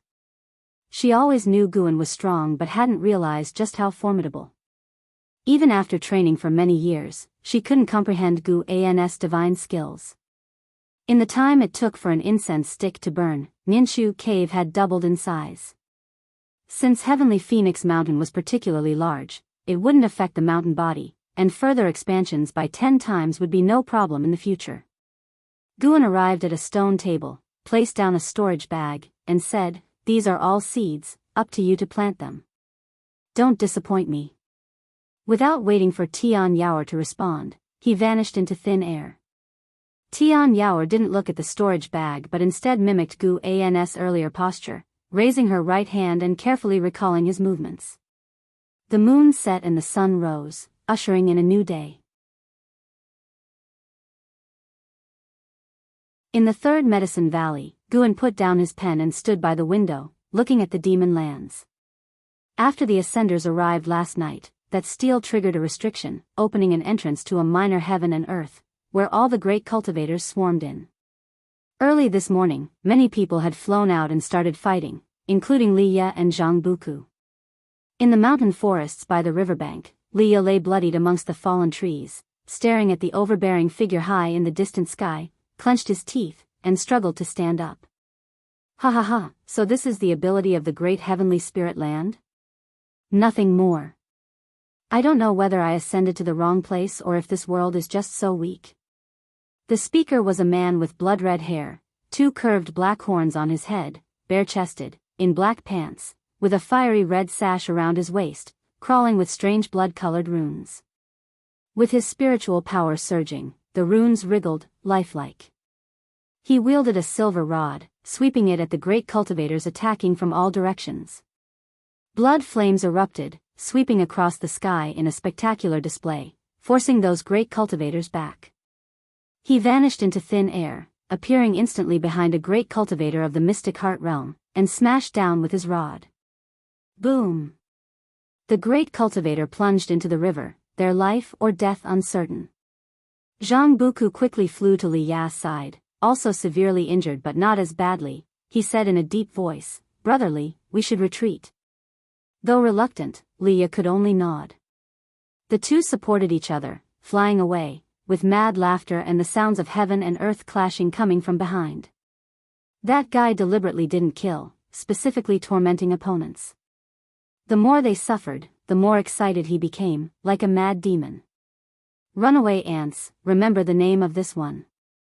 This one is honored as the Great Saint. You all may call this one the Blood Prison Great Saint. Hearing this, Zhang Buku immediately accelerated, fearing the Blood Prison Great Saint would chase them. In fact, the Blood Prison Great Saint was indeed watching Liya and Zhang Buku. He was very interested in these two guys with half-human, half-demon blood. Especially Zhang Buku, whose chi blood was so strong it seemed he was hiding a cultivation level, and his axe technique was also impressive. After a while, with no one left standing around, the Blood Prison Great Saint smacked his lips, looking at the white light whirlpool hovering over the distant forest, hesitated, then flew off in another direction. That direction was where Zhang Buku and Liya had fled.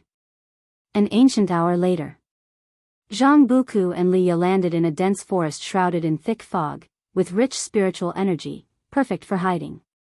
After landing, Liya began to set up a formation, with Zhang Buku merely watching, not knowing the technique.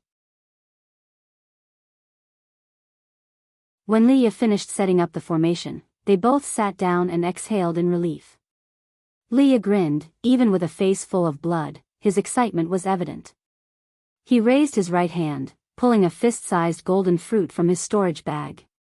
With this, our efforts weren't in vain, Liya said contentedly. Zhang Buku wiped the blood and sweat from his face, saying admiringly, "Brotherly, you're amazing. You were so fast those great cultivators didn't notice you seeing the treasure. We're brothers, half each. I can feel the power within this fruit. It's definitely a treasure that can transform the body." Liya laughed proudly, enjoying Zhang Buku's gaze. Although he couldn't beat Zhang Buku in combat, he could play the big brother in actions. As they excitedly talked, little did they know, several miles away, the Blood Prison Great Saint was silently approaching, already hearing their conversation, and Li Ya's formation was as good as non-existent to him. The Blood Prison Great Saint's mouth curled up in a sneer. At that moment, a hand rested on his shoulder, instantly freezing his demonic power, and his body could no longer move forward. His eyes widened, instinctively wanting to struggle, but he was entirely powerless. How could this be? What realm was this opponent at? The Blood Prison Great Saint panicked. He had never been so suppressed before, with even his divine sense unable to spread out, clueless about who was behind him. Naturally, it was Guan, who had used the 9 extremes yin-yang body. Before attacking, Guan ensured that no one was following the Blood Prison Great Saint. Blood Prison Great Saint, Mahayana Realm 8th Floor 1209/9000/9999, Mahayana Realm 8th Floor, far stronger than Lu Lingjun. Guan immediately used the soul-capturing skill to search the Blood Prison Great Saint's memories. The Blood Prison Great Saint hailed from the spirit realm, a mortal world with 9 continents and 7 seas, where the Mahayana realm was the highest realm. He had been a cultivator of the human race, later transforming into a demon body after obtaining divine beast true blood, completely unleashing his talent, sweeping through those of the same realm, even able to battle across realms, invincible. Interestingly, although the blood prison great saint's name sounded terrifying, he was actually a soft-hearted individual. As long as there wasn't a blood feud, he would spare those who knelt and begged for mercy after defeat. He had never committed an evil act in his life. His notorious name stemmed from his foul mouth. His threatening boasts made many believe he had committed those evil acts, compounded by slander from enemies, gradually earning him the blood prison great saint title, which he proudly saw as the fear and dread of the spirit realm's beings, his greatest achievement. After reading his soul, Guan unexpectedly didn't want to kill this guy anymore. With no one watching him, he could take him in. Because Guan saw the divine beast's true form whose blood was absorbed. With the fall of the demon ancestor, many demons were slaughtered, and the demon lands had become a place where the human race sought opportunities, with great cultivators fighting everywhere. The focus of the 7 stars spirit realm was on the evil demons, ignoring the blood prison great saint, perhaps having seen countless ascenders. The blood prison great saint's consciousness gradually awakened, feeling a heavy and uncomfortable drowsiness. He struggled to open his eyes, seeing a large tree with a man sitting on the grass in front of it, holding a book. He abruptly opened his eyes wide, trying to teleport away, but only managed to stand up, not jump away. He seemed to realize something, his eyes showing panic. He had turned into a red-furred bull, almost as tall as a grown man. He wanted to speak, but all that came out was a moo. The most despairing thing was that his cultivation level was gone. This must be the path of returning primordial spirit. Guan had sealed his cultivation to the energy cultivation realm, with mana wrapping his demon core and primordial spirit, making him appear no more than a first-order demon beast. Ascender from the spirit realm, if you serve me for 1,000 years, I'll let you go. Guan put down his book and said leisurely. Looking at his youthful face, the blood prison great saint felt only fear. Guan stood up and walked toward him, making him retreat in fear. Without his cultivation, how could he dare escape? Eventually, he was caught by Guan and humiliatingly ridden. Guan sat on his back, patting him, pointing in a direction. He could only move forward. By dusk, Guan had ridden the blood prison great saint back to the Mystic Valley. With his dark red fur and majestic body, he instantly drew the curiosity of numerous disciples, who gathered around, pointing. The blood prison great saint was dazed. With his divine sense sealed, he had worried all the way about which demon cave he would be taken to. Yet, these cultivators' chi blood was so weak, seemingly all in the energy cultivation realm. He felt like he had arrived in some small place in the spirit realm. As Guan introduced him to the disciples with a smile, this feeling of illusion became a mix of complex emotions. He was the blood prison great saint, the most outstanding genius of the spirit realm in 10,000 years, sweeping the 9 continents and 7 seas, reigning invincible, earning the title of great saint through his battles. Yet, after ascending, he had become a mount. The blood prison great saint sank into bewilderment.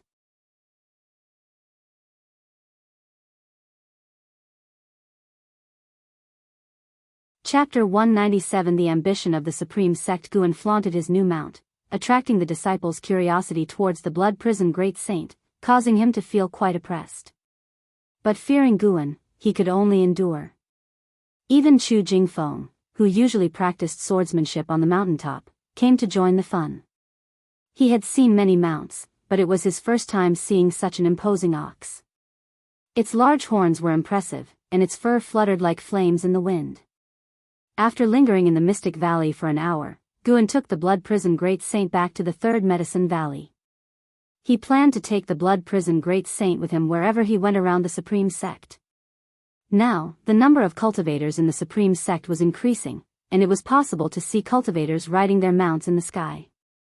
The disciples of the Third Medicine Valley were equally interested in the blood prison great saint.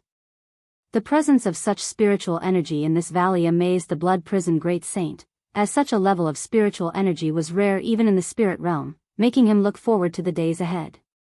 Since he came, he might as well find peace. But just one night later, that thought was replaced by anger. There was an incredibly fat old rat in the Medicine Valley. Damn it, it was infuriating. He was napping downstairs when the white spirit rat bit his butt, startling him. As an invincible great saint in his realm, how could he tolerate this? What frustrated him even more was yet to happen. He couldn't catch the white spirit rat. That night was the darkest moment in the Blood Prison Great Saint's life. The next day, Guan took the Blood Prison Great Saint to Tianya Valley. Why are you riding an ox? Luo Han approached the Blood Prison Great Saint and asked curiously, unable to resist touching its fur. Guan smiled and said, just bought it. How is it? Impressive, right? Indeed, quite nice. What breed is it? I'm not sure either. I call him Bull Demon King. Bull Demon King? That name, Luo Han shook his head with a smile, while the Blood Prison Great Saint lowered his ox eyes, looking dispirited. LV Xian and Ji Ruolai were also attracted to the Blood Prison Great Saint and came over to greet Guan. Given the plethora of demon creatures in the world, they didn't inquire much further. Have you seen my third sister lately? Ji Ruolai asked Guan. Guan shook his head and said, no, I rarely go to the inner sect. What's the matter? Need me to deliver a message? Ji Ruolai nodded and said, the family wants to summon her back to the 7 Stars spirit realm. Could you help convey the message? Guan readily agreed and then went to pick medicinal herbs. 3 monkey demons circled the Blood Prison Great Saint with great curiosity. Seeing their scratching and sniffing, the Blood Prison Great Saint felt they were mocking him, making him even more annoyed. It became even more difficult after ascending for the 3rd day. In late autumn, LV Badian came to see Guan. After going upstairs, he habitually closed the door and set up a restriction. After finishing, he approached the desk and sat down, smiling as he asked, is the ox downstairs yours? Its qualifications are a bit lacking, it's just a first order. It's not very useful. Do you want me to give you a 3rd order mount?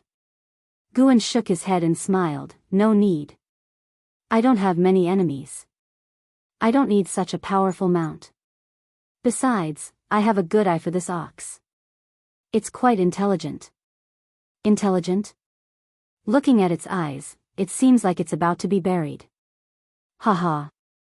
Guan chuckled without denying. LV Badian didn't continue to mock the Blood Prison Great Saint and started discussing sect matters. Although the number 1 Sword Dao tournament in the world had not yet taken place, he already looked forward to the next big event. Gu An's love for teaching was aroused, and he began to talk at length about various ideas, which LV Badian listened to with great interest. Guan not only discussed methods but also envisioned a bright future, making LV Badian feel quite pleased. After a long time, taking advantage of Guan drinking tea, LV Badian asked, how do you think the Supreme Sect should view demons? During the previous Great Demon Calamity, the Demon Emperor had sent a group of great demons. This group of demons was now still staying in the Supreme Sect, following Di Xie's leadership. The Supreme Sect had not mistreated them, arranging caves for each. Guan responded, sometimes human hearts are worse than demon hearts. Since we are already cultivating to become immortals, why should we have racial prejudice? Why can't the Supreme Sect recruit demon clan disciples? LV Badian nodded. He sighed and said, but doing so, wouldn't there be hidden dangers? Everything has its pros and cons. We can't avoid doing something just because we fear the cons. If successful, it can set an example, making the human and demon clans on the mainland no longer be at odds. If it fails, then treat it as a training exercise, suppress it if necessary. Isn't suppression what you were best at in the past? Guan said calmly. With this, he aimed to accumulate strength for the Supreme Sect. The Supreme Sect eventually has to face the 7 Stars Spirit Realm. Ji Xianling represented the 7 Stars Spirit Realm in trying to win over the Supreme Sect, but the Supreme Sect only maintained good relations without bowing down, reflecting the attitude of the Hall of Elders. Now, the mentality of the upper echelons of the supreme sect had become inflated. They were already thinking about becoming the second holy land in the mainland, or even surpassing the 7 stars spirit realm. With Gu-An's support, LV Badian felt much more confident, and the smile on his face became brighter. The two chatted for a long time before LV Badian left, satisfied. Downstairs, he looked at the blood prison great saint lying on the ground and became interested. He walked over, patted the blood prison great saint's head, and said with a laugh, "Little beast, cultivate well. One day, you might become a disciple of the supreme sect. Reaching the nascent soul realm is not impossible." The blood prison great saint glanced at him with a white eye, too lazy to respond. This made LV Badian pause, suspecting he had misseen. Forget it. What's the use of arguing with a beast? LV Badian stood up and left. The blood prison great saint watched his back, seething with inner rage. Old thing. Just you wait. Daring to insult me, in 1,000 years, I will make you kneel before me and beg for mercy. Snowflakes flew as Guan rode the blood prison great saint, wandering in the 3rd Medicine Valley. It seemed like he was patrolling, but in reality, his divine sense was traveling overseas, looking for a place to break through. An Exian ran over, curiously asking, "Master, why do you ride it wherever you go? Don't you think it's slow?" Guan lightly chuckled and said, "I'm training its physique. Although it's my mount, I won't mistreat it. Sooner or later, I will release it." Hearing this, the blood prison great saint's eyes brightened, and his ox body became upright, no longer looking like an old dying ox. An Exian nodded. Just as she was about to speak, 2 figures suddenly flew in from the sky. It was Lu Lingjun and Shenzhen. After landing, Shenzhen enthusiastically greeted Guan. Lu Lingjun glanced at the blood prison great saint under Guan but didn't pay much attention. Shenzhen talked excitedly about their opportunities over the years, making even an Exian listen with envy. Guan also pretended to be emotional, envious, satisfying Shenzhen's sense of achievement. Now Shenzhen was already at the 5th layer of the nascent soul realm, evidencing the great fortitude. After chatting for a while, Shenzhen finally left. Before leaving, she mentioned preparing to publish a book next, which made Gu-An's heart skip a beat. After Shenzhen left, an Exian also didn't disturb Guan and Lu Lingjun, finding an excuse to leave. Lu Lingjun lightly stomped her foot, forming a barrier with her spiritual power, isolating the 3-foot area, making the blood prison great saint look at her again. "Guan, I heard there's an ascender appearing in the north. You are close to the sect leader. Did you find out anything?" Lu Lingjun asked directly. "Ascender." Upon hearing these words, the blood prison great saint couldn't help but lower his head. Such a disgrace. Guan thought for a moment and shook his head. "I haven't heard of it. Why are you so concerned about the ascender?" Lu Lingjun hesitated for a while and said, "To be honest, I'm also an ascender, so I wanted you to write about the shattering void." Gu-An's eyes widened, showing a look of incredulity. The blood prison great saint looked up again, this time with tears in his eyes. Lu Lingjun had wanted to say this for a long time. The opportunities over the years had made her more confident as she said, "I want to recruit ascenders and build my own network in the supreme sect. What do you think?" She knew LV Badian often visited the Medicine Valley, and she had often heard about LV Badian's plans from Guan. She also wanted to convey her intentions to LV Badian through Guan. Guan excitedly said, "Of course, it is a good thing. It will enhance the strength of the supreme sect. However, I really don't have any information on that ascender." Hearing this, the blood prison great saint was full of confusion. He could tell now that no one knew the true cultivation level of the person on his back. Moreover, the cultivators he had seen so far were very weak, not even reaching the 1st-class level in the spirit realm. He couldn't understand why a great cultivator like Guan would hide in such a small place. "In the future, keep an eye out for such information, and I won't treat you unfairly," Lu Lingjun said. She had to devote most of her time to cultivation. Since the appearance of beings in the Mahayana realm and the immortal path, she felt a great urgency, thinking the mystic heart realm was inadequate. Guan nodded with a smile. They had a brief chat before Lu Lingjun left.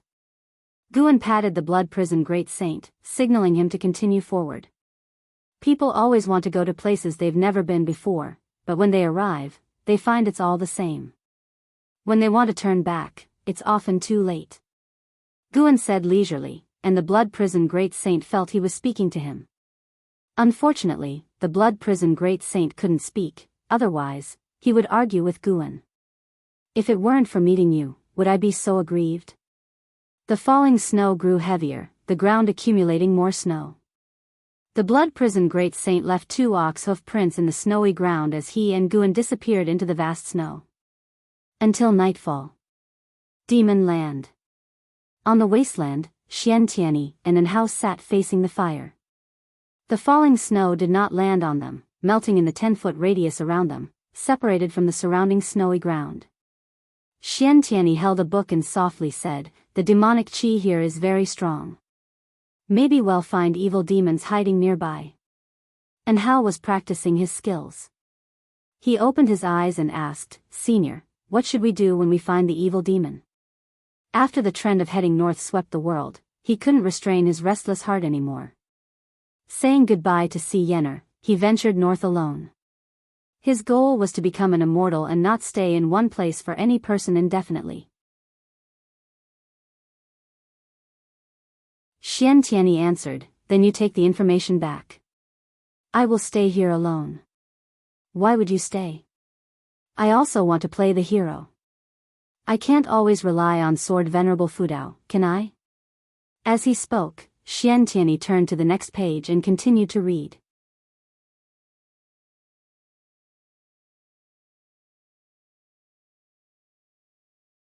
Chapter 198, Master understands you. Deep in the night, inside the Mystic Valley Pavilion, candlelight flickered, and hot tea was brewing.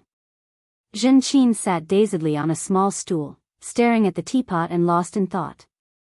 Guan was writing a book.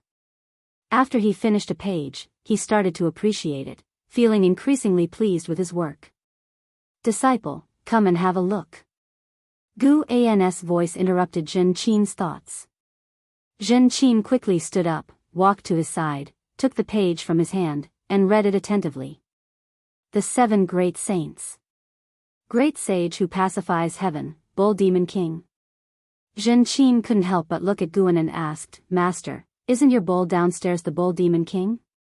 Did you write him into the book?" Guan chuckled and asked, "Is that not allowed?" "Of course it is, but your writing style." Zhen Qin nodded, her expression a bit hesitant. "Does Master have such talent?" Upon thinking about it, she realized that since Master didn't cultivate, he must have time for music, chess, calligraphy, and painting. After finishing reading, she handed the page back to Guan and said, "It's very well written. Just this part alone feels no worse than the investiture of the gods. Master, are you planning to publish a book? I hope you can surpass Pannon." Before she could finish her sentence, she suddenly widened her eyes in astonishment and looked at Guan. "Pannon?" Guan, Zhen Qin's expression turned peculiar, and she quickly asked, "Master, could you actually be Pannon?" Guan smiled and said, "This is my biggest secret. I'm only telling you. Can you tell Master what's troubling you?" Guan could feel that Zhen Qin came today wanting to share her troubles but was afraid of something, so he revealed his identity as Pannon to draw her out. Although he already knew the truth, he couldn't expose his identity, and what Zhen Qin needed was to confide in someone close by. Zhen Qin gritted her teeth and said, "I'm afraid of dragging Master into this. If you don't say anything and something happens, you'll not only drag me into it, but it will also become my burden. That would harm me more." Guan shook his head. Zhen Qin felt relieved and smiled for the first time. At Gu An's gesture, she moved to the other side of the desk and began to talk about Su Han's death. Guan got up to pour tea, and Zhen Qin's gaze followed his back, trying to see his reaction. However, she couldn't see through anything. Had Master already let go of senior brother Su? Zhen Qin thought to herself. She couldn't blame Guan. She owed Su Han for covering for her, but her master owed him nothing. Guan brought a bowl of hot tea in front of her, looking at her calmly as she spoke. When she finished, Guan said, "The deceased have passed.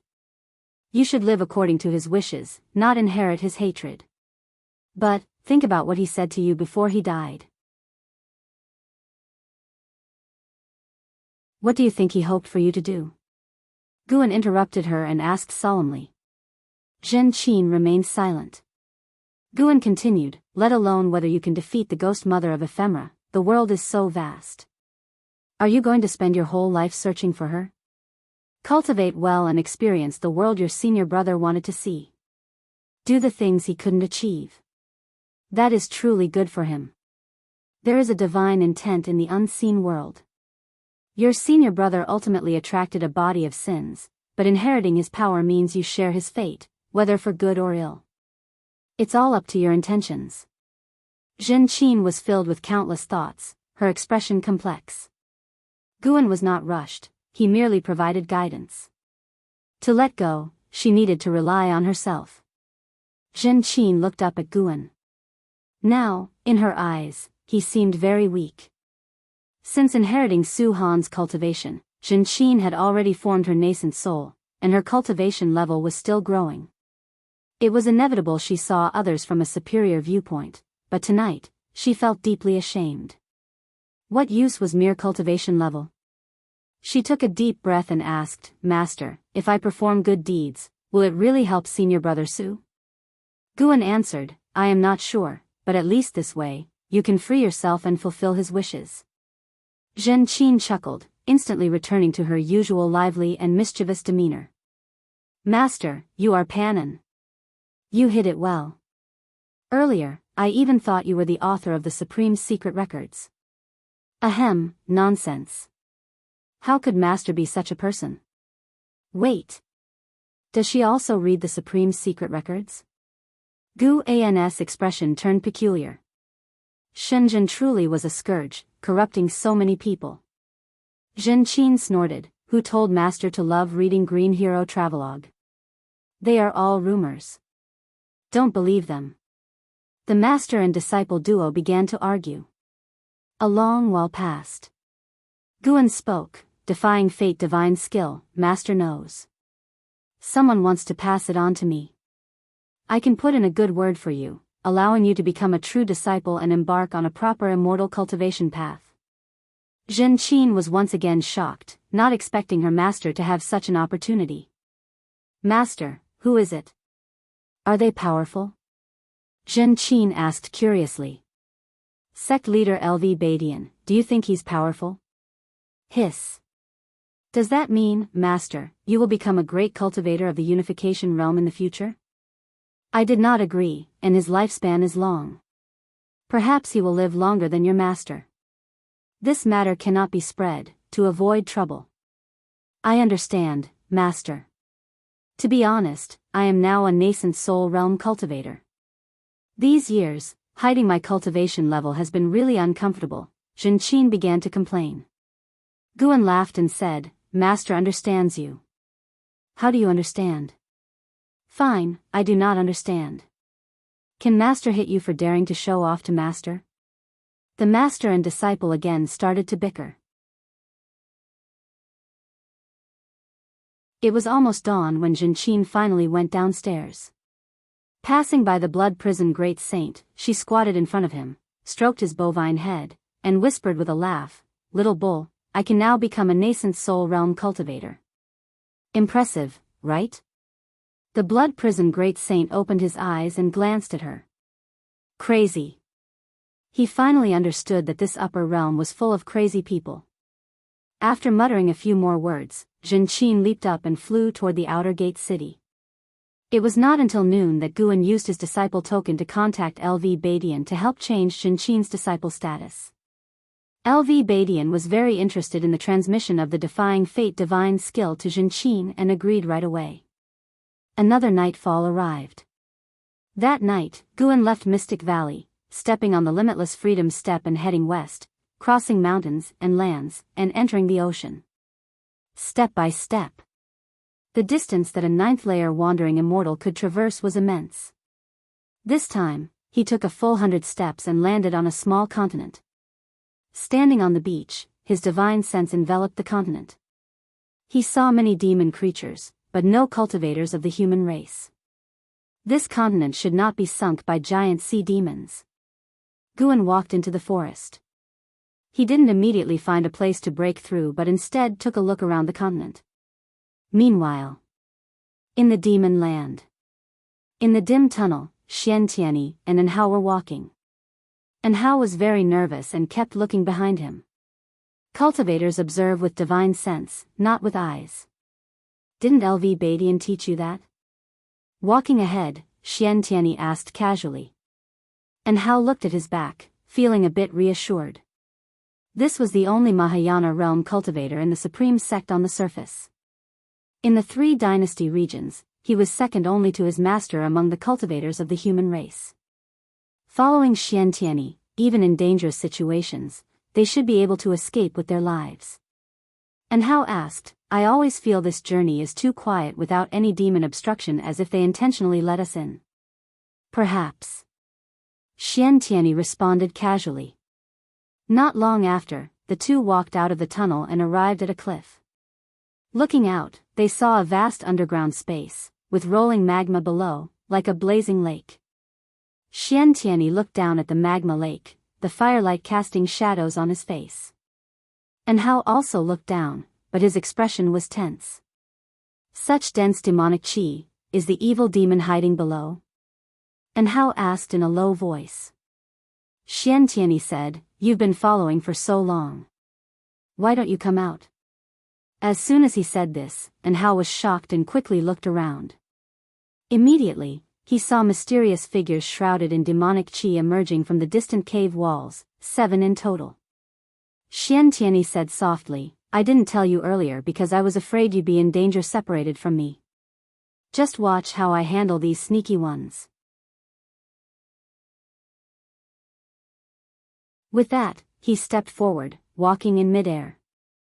Anhao remained vigilant, drawing out his treasure sword and keeping an eye on his surroundings. Under the tree, Guan sat in meditation, leaning against the trunk. He had activated the lifespan barrier and looked up through the leaves at the crescent moon in the night sky. Tonight's weather was excellent. It was as if heaven and earth were celebrating for him. Guan's lips curled up as he opened the attribute panel.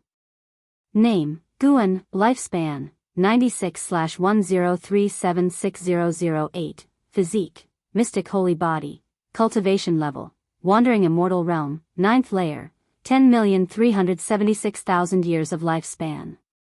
Because of the failure to break through to the heaven and earth flying immortal realm from the 9th layer of the wandering immortal realm, he needed to wait 20,000 years, so Guan chose to invest 1,000,000 years first. 50 attempts, gambling on a stroke of luck. What if he got lucky? The simulation began. You cultivated energy absorption for 20,000 years. Using the great accomplishment of the heaven and earth primordial skill, you forcibly attempted to break through to the heaven and earth flying immortal realm.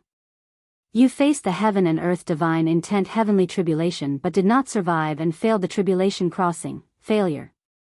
Failure. Guan remained calm. First playing with 200,000 years, succeeding would be nice, but failure was acceptable. As expected, all attempts failed. He then invested another 100,000 years. One after another, lines of equally long prompts kept appearing. All failures again, 100 failed tribulation crossings. Another 50 attempts, surely he'd succeed now?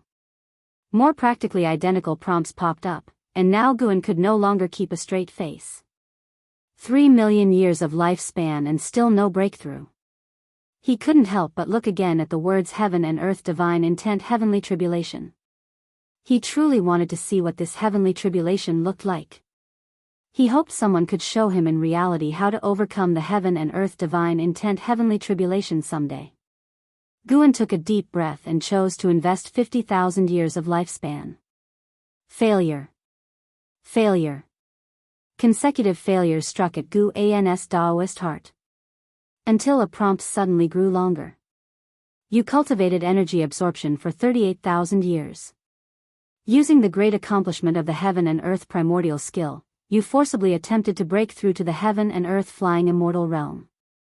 You faced the heaven and earth divine intent heavenly tribulation and survived, succeeding in the tribulation crossing.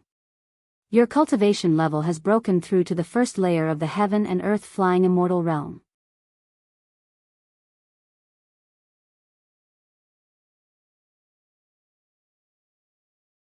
Chapter 199, Breakthrough to the 9th level of heaven and earth flying immortal realm.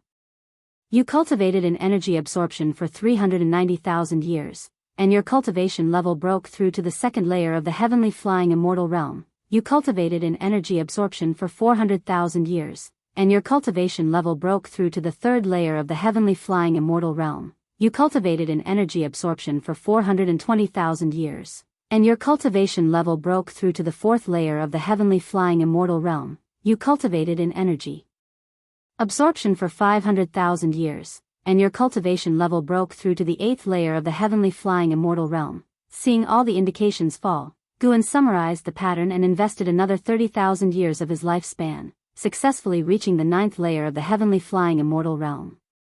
At the same time, nature's spiritual energy already bore into his body, symbolizing the start of his breakthrough.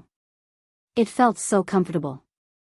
Guan considered whether to spend another 30,000 years of lifespan to foresee the name of the next realm, but then thought it would be futile, for what use was knowing a name?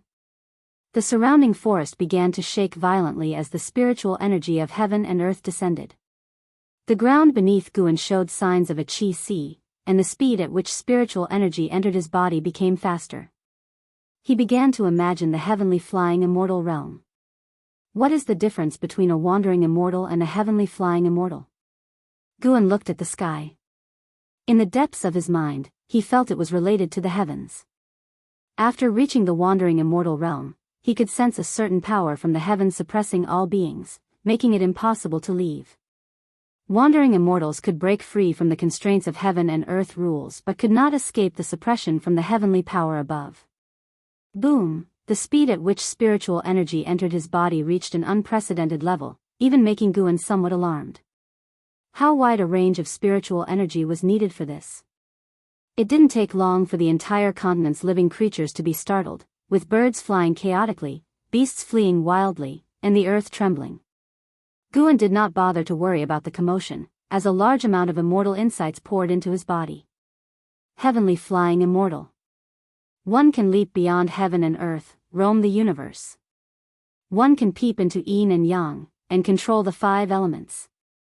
Upon reaching this level, one must delve into the path of 5 elements to progress further. The heaven and earth primordial skill Guan practiced was precisely a 5 elements cultivation technique, so his breakthrough went smoothly.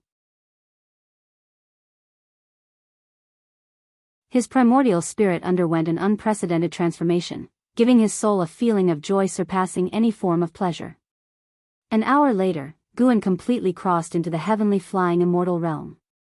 The ocean surrounding the continent also erupted into monstrous waves, a scene formed by countless underwater demonic beasts surging, affecting unknowable miles.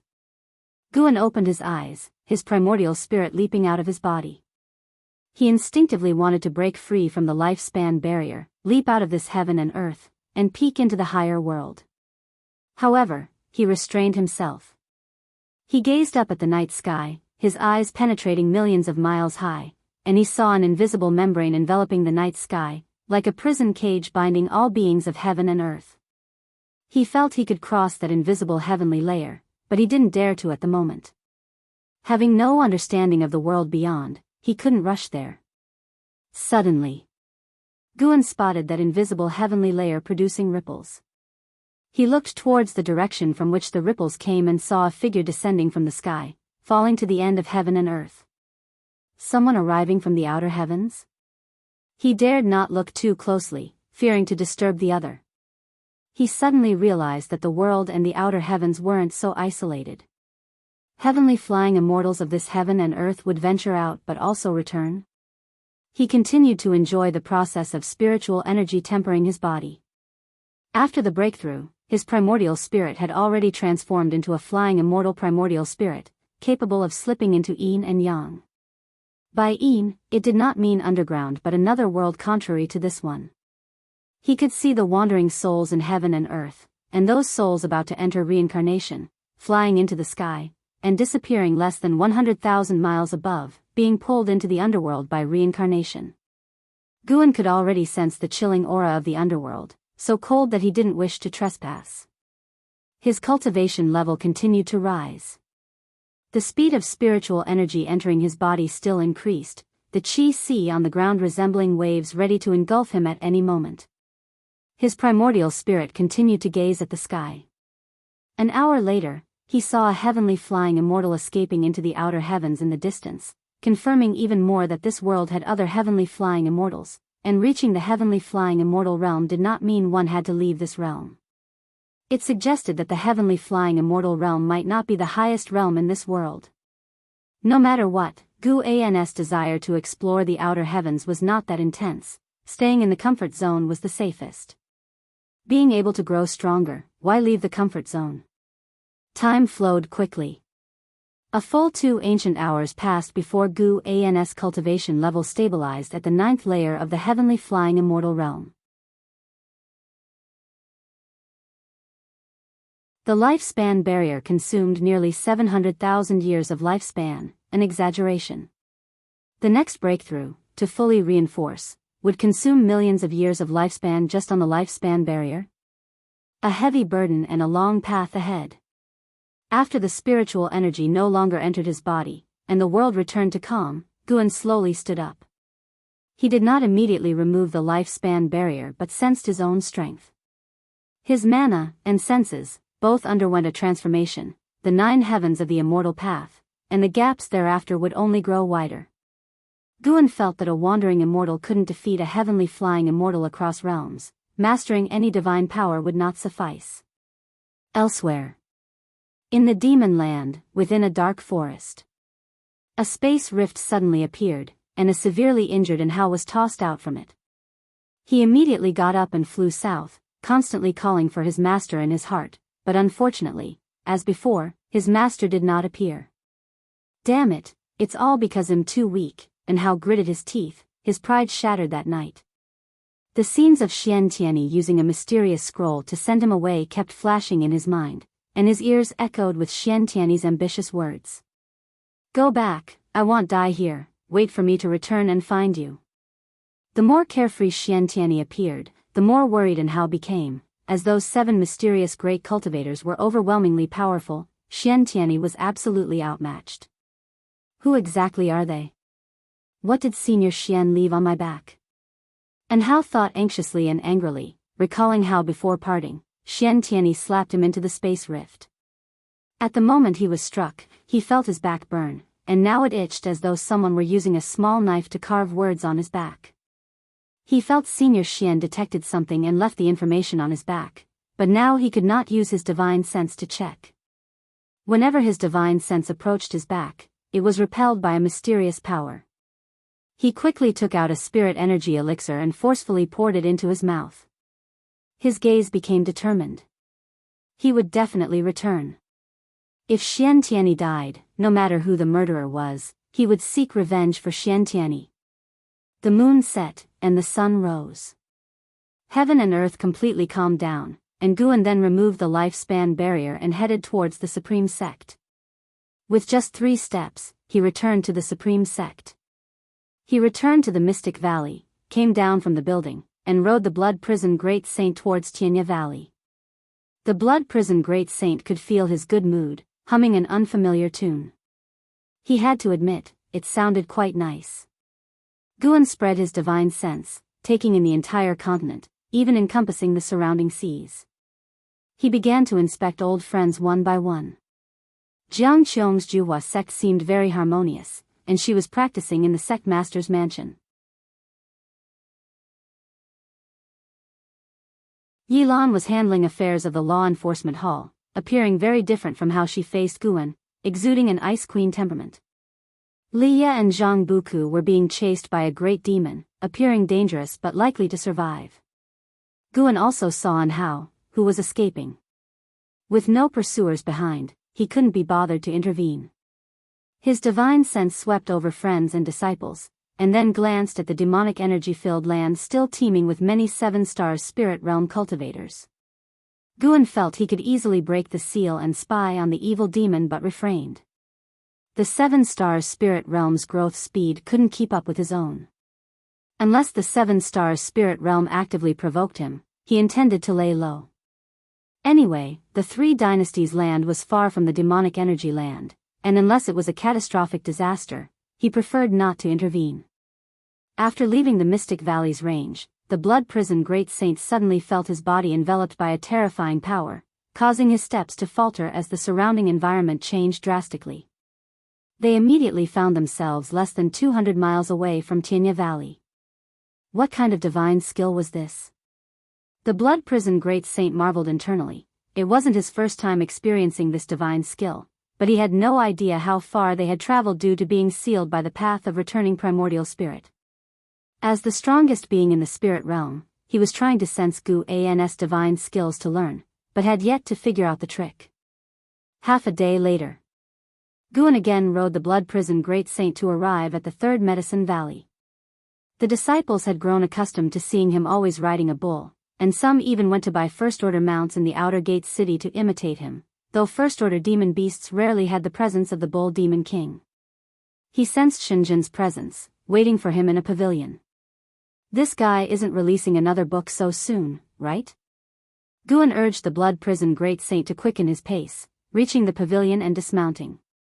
Watching Guan's anxious back, the Blood Prison Great Saint felt stifled.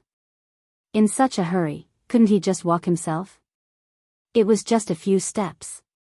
He couldn't understand why Guan needed to act weak in front of these minor cultivators, so he lay down to sleep, reliving his invincible moments in his dreams. Entering the room, Guan closed the door. Shinjin sat on a chair, pointing to a jade scroll on the table with a mysterious smile. Guan approached the table and asked, "What is this?" Shinjin raised her white chin, proudly smiling, "This is my new work, guaranteed to shock the immortal cultivation world." Guan looked skeptical, picking up the jade scroll and probing it with his divine sense. His face instantly turned red and he immediately withdrew his divine sense, incredulously looking at Shinjin. You did this?" Guan asked, trembling. Could she be a genius? This creation could indeed shock the immortal cultivation world. It was incredible, damn it, it was outrageous. Shinjin raised an eyebrow, smiling, "How is it? Isn't the idea of making pictures move like real people amazing?" Guan didn't know how to respond. Immortal cultivation world anime? But this anime was too lifelike, no different from real people. Using such design in the Supreme Secret Records plot was truly impactful. Guan resisted the tumult in his heart, asking, "Who is the male cultivator in it?" Shinjin looked at him, blinking, "I didn't use your face, but thinking of other men was too uncomfortable for me, so I had him wear a mask." Guan fell silent. No wonder the mask.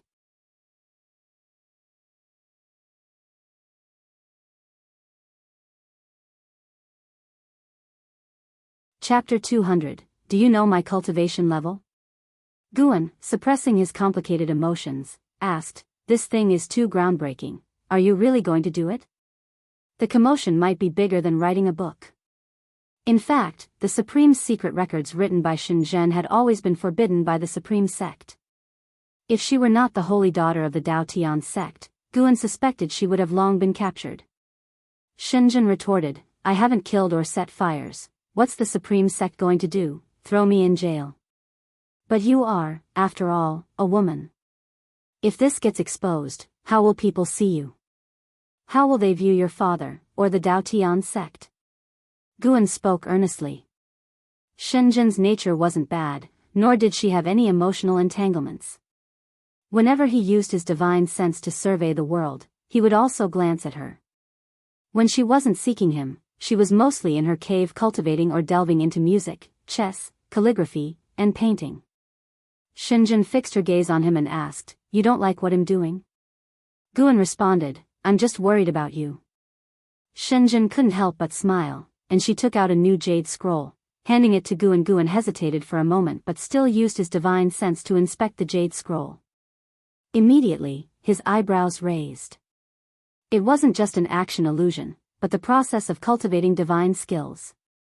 The person in the jade scroll was Shenzhen, and it recorded her divine skills cultivation process, even including the meditation spells. After a while, Guan withdrew his divine sense, his gaze fixed on Shenzhen. Shenzhen hummed, "This is my real creation, isn't it more conducive to inheritance?"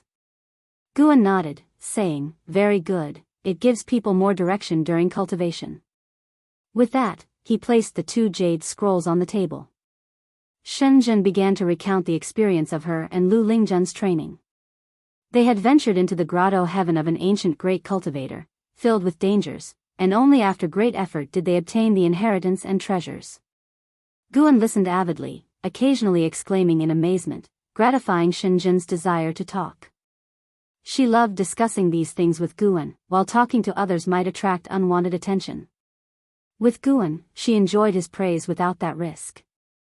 After a long time, Shenzhen finally stood up and said, "I'll leave this divine skills jade scroll with you." Before Guan could refuse, she headed for the door and quickly went downstairs. Guan looked at the jade scroll on the table, wanting to call out to Shenzhen. "Why not take the other one?" "Forget it. Had better keep this one to prevent anyone from going astray." Guan had memories of his past life and had long experienced the corruption of this thing.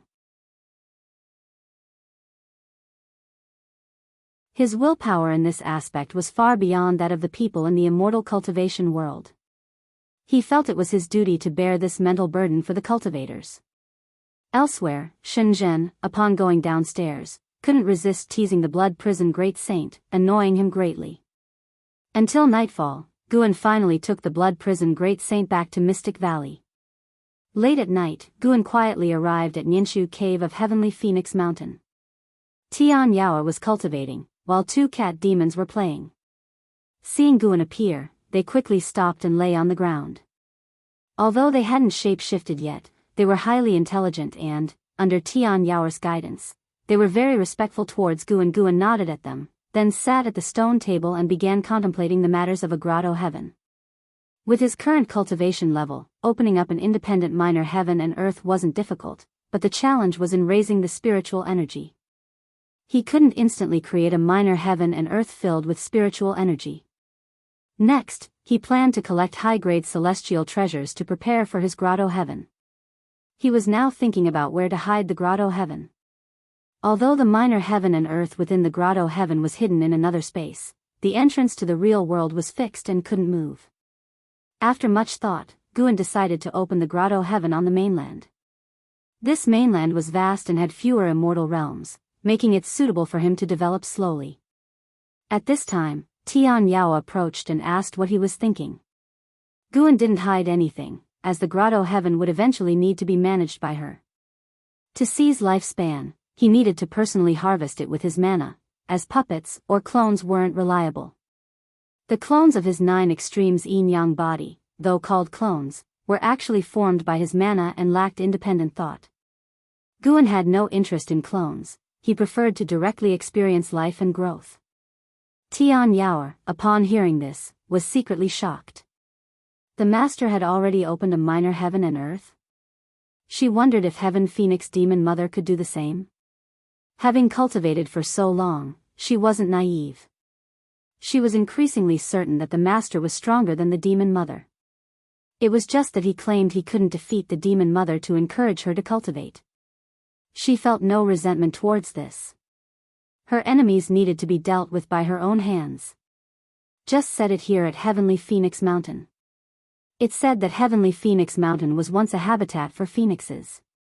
Every few thousand years, enormous spiritual energy surges from the ground, producing countless celestial treasures. Tian Yaoer said earnestly. Guan thought it made sense. Then, he sent his divine sense underground to open up a minor heaven and earth. The grotto heaven couldn't be too close to Ninshu Cave to avoid affecting the growth of medicinal herbs here. It should ideally be near the great earth spirit lineage, so it could absorb the underground spiritual energy. An hour later, Guan successfully opened it. Unlike other great cultivators who needed to fill it with soil and water, he could directly manifest it with his mana, thanks to his 5 elements attribute. However, the plants would still need to be relocated manually. For now, he wasn't in a hurry. He would let the grotto heaven absorb spiritual energy first. With the arrival of the new year, the Supreme Sect was busy with celebrations and all cities were bustling. Guan rode the blood prison Great Saint to the outer gate city. Although they attracted many gazes along the way, no one was surprised. Nowadays, many disciples in the outer gate city rode mounts, and numerous majestic demon birds circled above the city. The blood prison Great Saint was also very interested in the outer gate city, constantly looking around. "Brother Gu, long time no see." A light laugh sounded, and Guan turned his head to see Di Xia approaching. Di Xia had gotten acquainted with Suolin and Guan when he first arrived.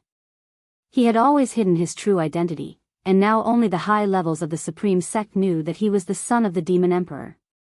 Guan dismounted with a smile, raised his hand, and cupped his fists.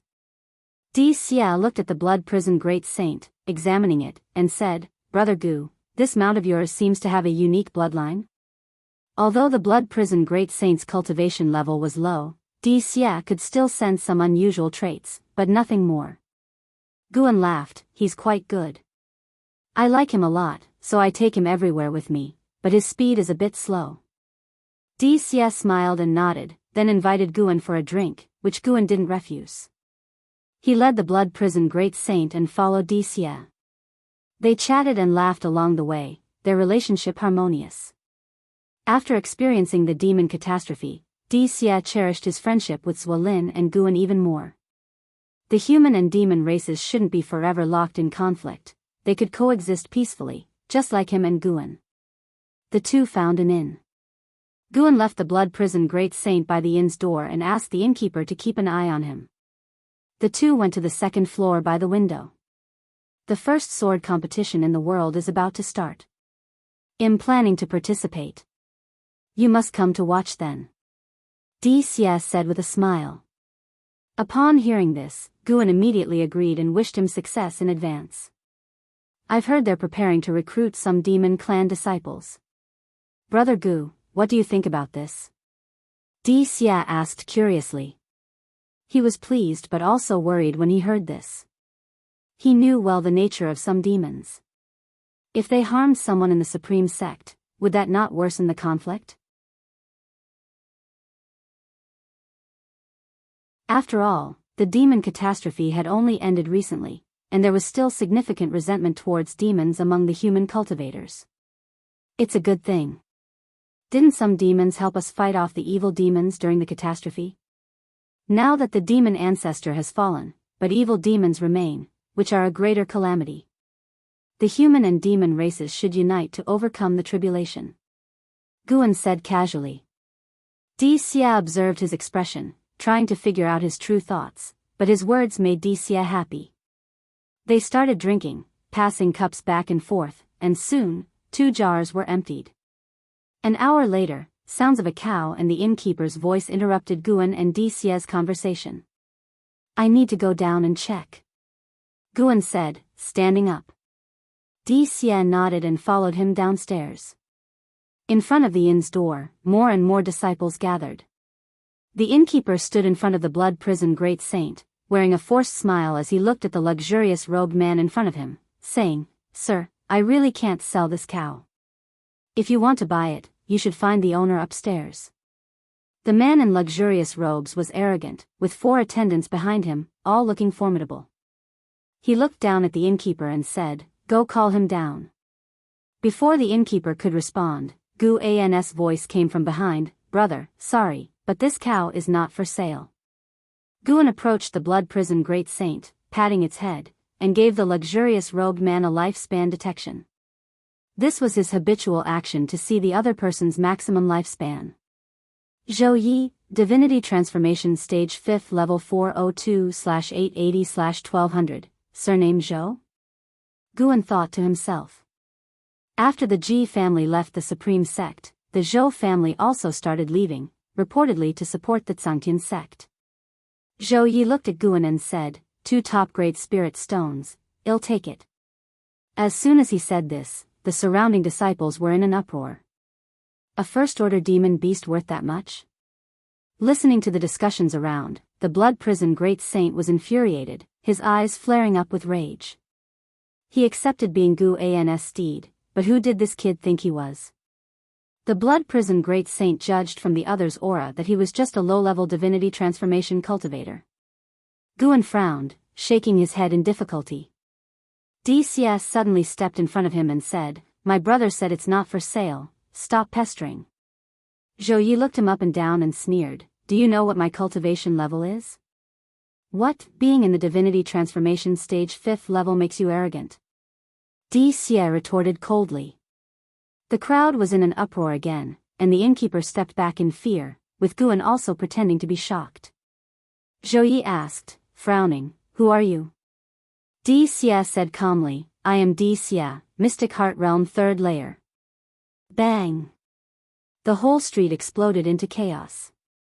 Zhou Yi and the 4 behind him all retreated together. DCS glanced at Guan, giving an apologetic look.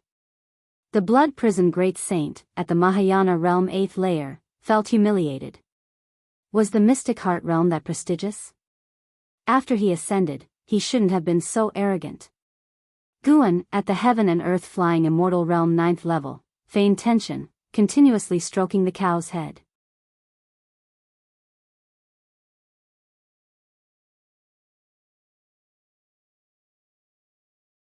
Chapter 201, Demon Shocks the World Under the Might of DCS. Zhou Yi ultimately withdrew with his men. Before leaving, Zhou Yi still harbored hostility towards Guan. However, it did not reach the level of hatred, only dissatisfaction, and a desire to teach him a lesson. Afterward, DCS laid his cards on the table with Guan, revealing his true identity, and left with a look of shock on Guan's face. He turned his back to Guan, sighed slightly under the gaze of many disciples on both sides of the street. From now on, it would be challenging for him to befriend Guan, as the difference in status and cultivation level was clear.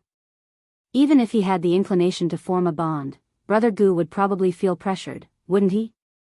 DCS smiled self-deprecatingly. Guan continued to ride the Blood Prison Great Saint around the street. After nearly 2 ancient hours, they finally left the city. On the way to the 3rd Medicine Valley, Guan introduced the Supreme Sect and those noble families to the Blood Prison Great Saint. The Blood Prison Great Saint listened intently, for Guan had said that he would let him go after 1,000 years. Once free, he would still need to understand this great heaven and earth, so it was best to accumulate knowledge now. "Do you know why I captured you?" Guan asked nonchalantly. The Blood Prison Great Saint was no fool and thought it must be related to those 2 half-human, half-demon individuals. "You might think this world is nothing special, but it is far more dangerous than you imagine. This is also why I hide my cultivation level. Serving me for 1,000 years, first to atone for your sins, and second to temper your character. I hope you cherish it." Guan spoke softly. If the Blood Prison Great Saint performed well, he wouldn't mind teaching him the primordial reincarnation skill. The primordial reincarnation skill and the path of returning primordial spirit were, in a sense, a perfect match. It was just right to use the Blood Prison Great Saint to experiment and see if it was effective. "Moo," the Blood Prison Great Saint responded. Although he could not speak human words, Guan understood his submissive intention. In fact, the mindset of the Blood Prison Great Saint had already changed. He had thought before that following Guan might be an opportunity. At least Guan could be his protector. If it hadn't been Guan who took action against him back then, but another immortal cultivator of similar cultivation level, he might have already died and vanished. Putting himself in someone else's shoes, if someone attacked his disciple or junior, he wouldn't show mercy either. Within the circle of great cultivators in the spirit realm, there was a saying, "It is better to provoke the Blood Prison Great Saint himself than to suppress his juniors." The Blood Prison Great Saint's pace wasn't fast, and Guan didn't rush him. During the ride, it seemed as if he was talking to himself, while the Blood Prison Great Saint didn't feel annoyed. For some reason, he always felt that Guan had changed recently. Even a casual remark from him felt inexplicably calming to the blood prison great saint. He didn't believe it was an illusion. It must be related to Guan's cultivation level. Perhaps he could learn something by following Guan. After the bustling and busy spring festival, Guan continued his simple life. During this period, no one from the Zhou family caused trouble for Guan, perhaps fearing Di Xia or knowing about his relationship with LV Badian. In any case, Guan didn't mind. Nowadays, he wouldn't regard the Zhou family as a threat. If Zhou Yi harbored any intent to kill him, he would resolve it immediately. In the days that followed, he would go to the inner sect city once a month to sell his medicinal herbs and accumulate spirit stones. He had already spotted a more prosperous cultivation city overseas, planning to go there in the future to purchase a large number of high-rank medical herbs and plant them in his grotto heaven. The days were busy yet purposeful and not at all dull for him. In the blink of an eye. Over half a year had passed, and Guan turned 97 years old. The demonic qi in the north grew thicker, and in a few more years, the so-called evil demon might break the seal. The first Sword Dao tournament in the world was in full swing, and Guan was also watching the excitement. In the distant demon land. In the underground space wherein Hao parted ways with Xian Tianyi, Ji Xianling stood at the edge of a cliff, looking down at the magma with a frown. He saw several skeletons floating and sinking. Behind him stood a group of 7 stars spirit realm cultivators. Below should be the sealed place of the evil demon, right? The demonic qi here is truly terrifying. We must have the seniors of our realm come to handle it. A message has already been sent.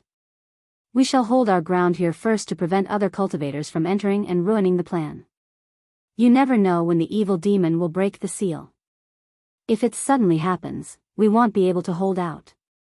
Ji Xianling ignored their chatter, his gaze lingering on the distant cave wall. He saw numerous shocking cracks, indicating a great battle had occurred there before. One of the cracks made him frown. Could it be him? Ji Xianling thought of Xian Tianyi. He had fought with Xian Tianyi countless times and was well aware of his combat methods. The thought of Xian Tianyi possibly dying here made him inexplicably uneasy. Wait, the seal hasn't been broken yet, so why would someone be fighting here? Could someone have tried to stop Xian Tianyi? Who could have arrived here before the 7 stars spirit realm? Ji Xianling furrowed his brows deeply, a terrifying suspicion arising in his mind, making his face turn even grimmer. Meanwhile, in the main hall of the Supreme Sect's main city, and Hao stared intently at LV Badian sitting at the head seat, while LV Badian frowned deeply. Master, what should we do? And Hao asked in a deep voice, with a sense of foreboding in his heart. LV Badian did not display the fury and Hao expected but remained silent instead. Senior Xian is the only Mahayana realm cultivator we have in the Supreme Sect. We cannot abandon him. And Hao said through gritted teeth. LV Badian looked at him and said, You said it yourself, the only one. If even he couldn't withstand it, what can we do? Unless the sword Venerable Fudao intervenes, but we don't even know where he is. We can't ask the entire sect to beg him for one person, right? And Hao's expression changed several times. Because when he failed to summon his master that night, he thought his master didn't want to get involved. Afterward, he stopped calling for help and rushed back to the Supreme Sect. His master was unwilling to intervene, and the Supreme Sect didn't want to. What should he do? What bothered Hao the most was that he couldn't blame anyone. If he had the strength, he wouldn't need to beg. The Supreme Sect had countless disciples, it was impossible to sacrifice them all for one person. His master didn't owe him or the Supreme Sect anything. Why should he keep cleaning up after him? Suddenly, Hao thought of something. He turned around and removed his robe, exposing his back, saying, This is left by Senior Xian, seems to be some kind of restriction. My divine sense couldn't decipher it. LV Badian looked up, eyes widening abruptly, and appeared behind Hao in a flash. He gripped Hao's shoulders tightly, preventing him from moving. So, that's it. Hearing LV Badian's words, Hao, though confused, didn't interrupt his master's examination of the restriction on his back. Mid-autumn, the first Sword Dao tournament in the world concluded, and the champion was a Sword Dao great cultivator from the Gu family. Di Xie ranked second. Guan also watched the final battle between Di Xie and the Gu family great cultivator. If Di Xie hadn't insisted on using a sword, he might not have lost. Though Di Xie was at the mystic heart realm, his swordsmanship was exceedingly immature. The first Sword Dao tournament in the world attracted the entire immortal cultivation world's attention, bringing immense profit to the Supreme Sect. Other sects began to emulate the Supreme Sect, hosting various tournaments. However, at this stage, cultivators were more interested in the spectacular combat demonstrated in the first Sword Dao tournament in the world. After the tournament, Enhao sought out an Xian. The siblings hadn't seen each other for a long time and were very happy, talking for a long while. Guan noticed that Enhao seemed to have something on his mind, but his relationship with Enhao wasn't close enough to inquire. Before leaving, Enhao found Guan, thanked him for taking care of an Xian, and gifted him many high-rank medical herb seeds. After some polite refusal, Guan reluctantly accepted them. The two didn't talk for long before Enhao took his leave. Guan watched Enhao's departing figure, guessing it was related to his experience in the demon land. Disciple, fear not. Once he emerges, he's dead. Guan thought silently and suddenly recalled Xiantiani. Enhao had previously spent time with Xiantiani. Why had only Enhao returned? He immediately used his divine sense to scan the entire continent but couldn't find Xiantiani. Had Xiantiani sailed away? But he hadn't seen him depart. Guan's gaze fixed on that demonic chi-laden area, where numerous 7-star spirit realm cultivators had gathered, including Ji Xianling, who had previously visited the Supreme Sect. Aside from the deep underground and a few obscure hidden realms, the only remaining place he hadn't explored was the sealed area of the evil demon. Could it be that Xiantiani was captured by the 7-star spirit realm or had fallen into the sealed area of the evil demon? 2 months later, the north erupted with terrifying demonic chi, as dreadful as the demonic might of the demon ancestor, alarming the 3 dynasties. Standing up in the third medicine valley, Guan turned to look. Not far away, the blood prison great saint also gazed northward, secretly alarmed. What terrifying demonic chi! This great heaven and earth truly hid dragons and tigers. Who might be behind this demonic chi? Guan only took one glance before continuing to pick medicinal herbs. The blood prison great saint glanced at Guan, seeing his calm demeanor, and felt relieved. Come to think of it, he wasn't clear about Guan's true cultivation level. Disciples in the valley were also disturbed by the distant demonic might. They gathered in groups, discussing the matter. They immediately associated it with the evil demon. Since the Holy Land's emergence and the spread of the legend of the evil demon, it had become a significant concern among people. After the eruption, the demonic might persisted, not dispersing, though it didn't affect the disciples' lives. It made them feel oppressed and uneasy. Early the next morning, many cultivators flew over the third medicine valley, heading north. Guan's divine sense observed the 3 dynasties, noting that various sects were sending many cultivators toward the demon land. He wasn't worried. Judging from the current aura, the evil demon was at the level of a loose immortal and had not completely broken free from the seal. He wanted to see if the 7-star spirit realm would truly assist the 3 dynasties' human race in resisting the evil demon. Meanwhile,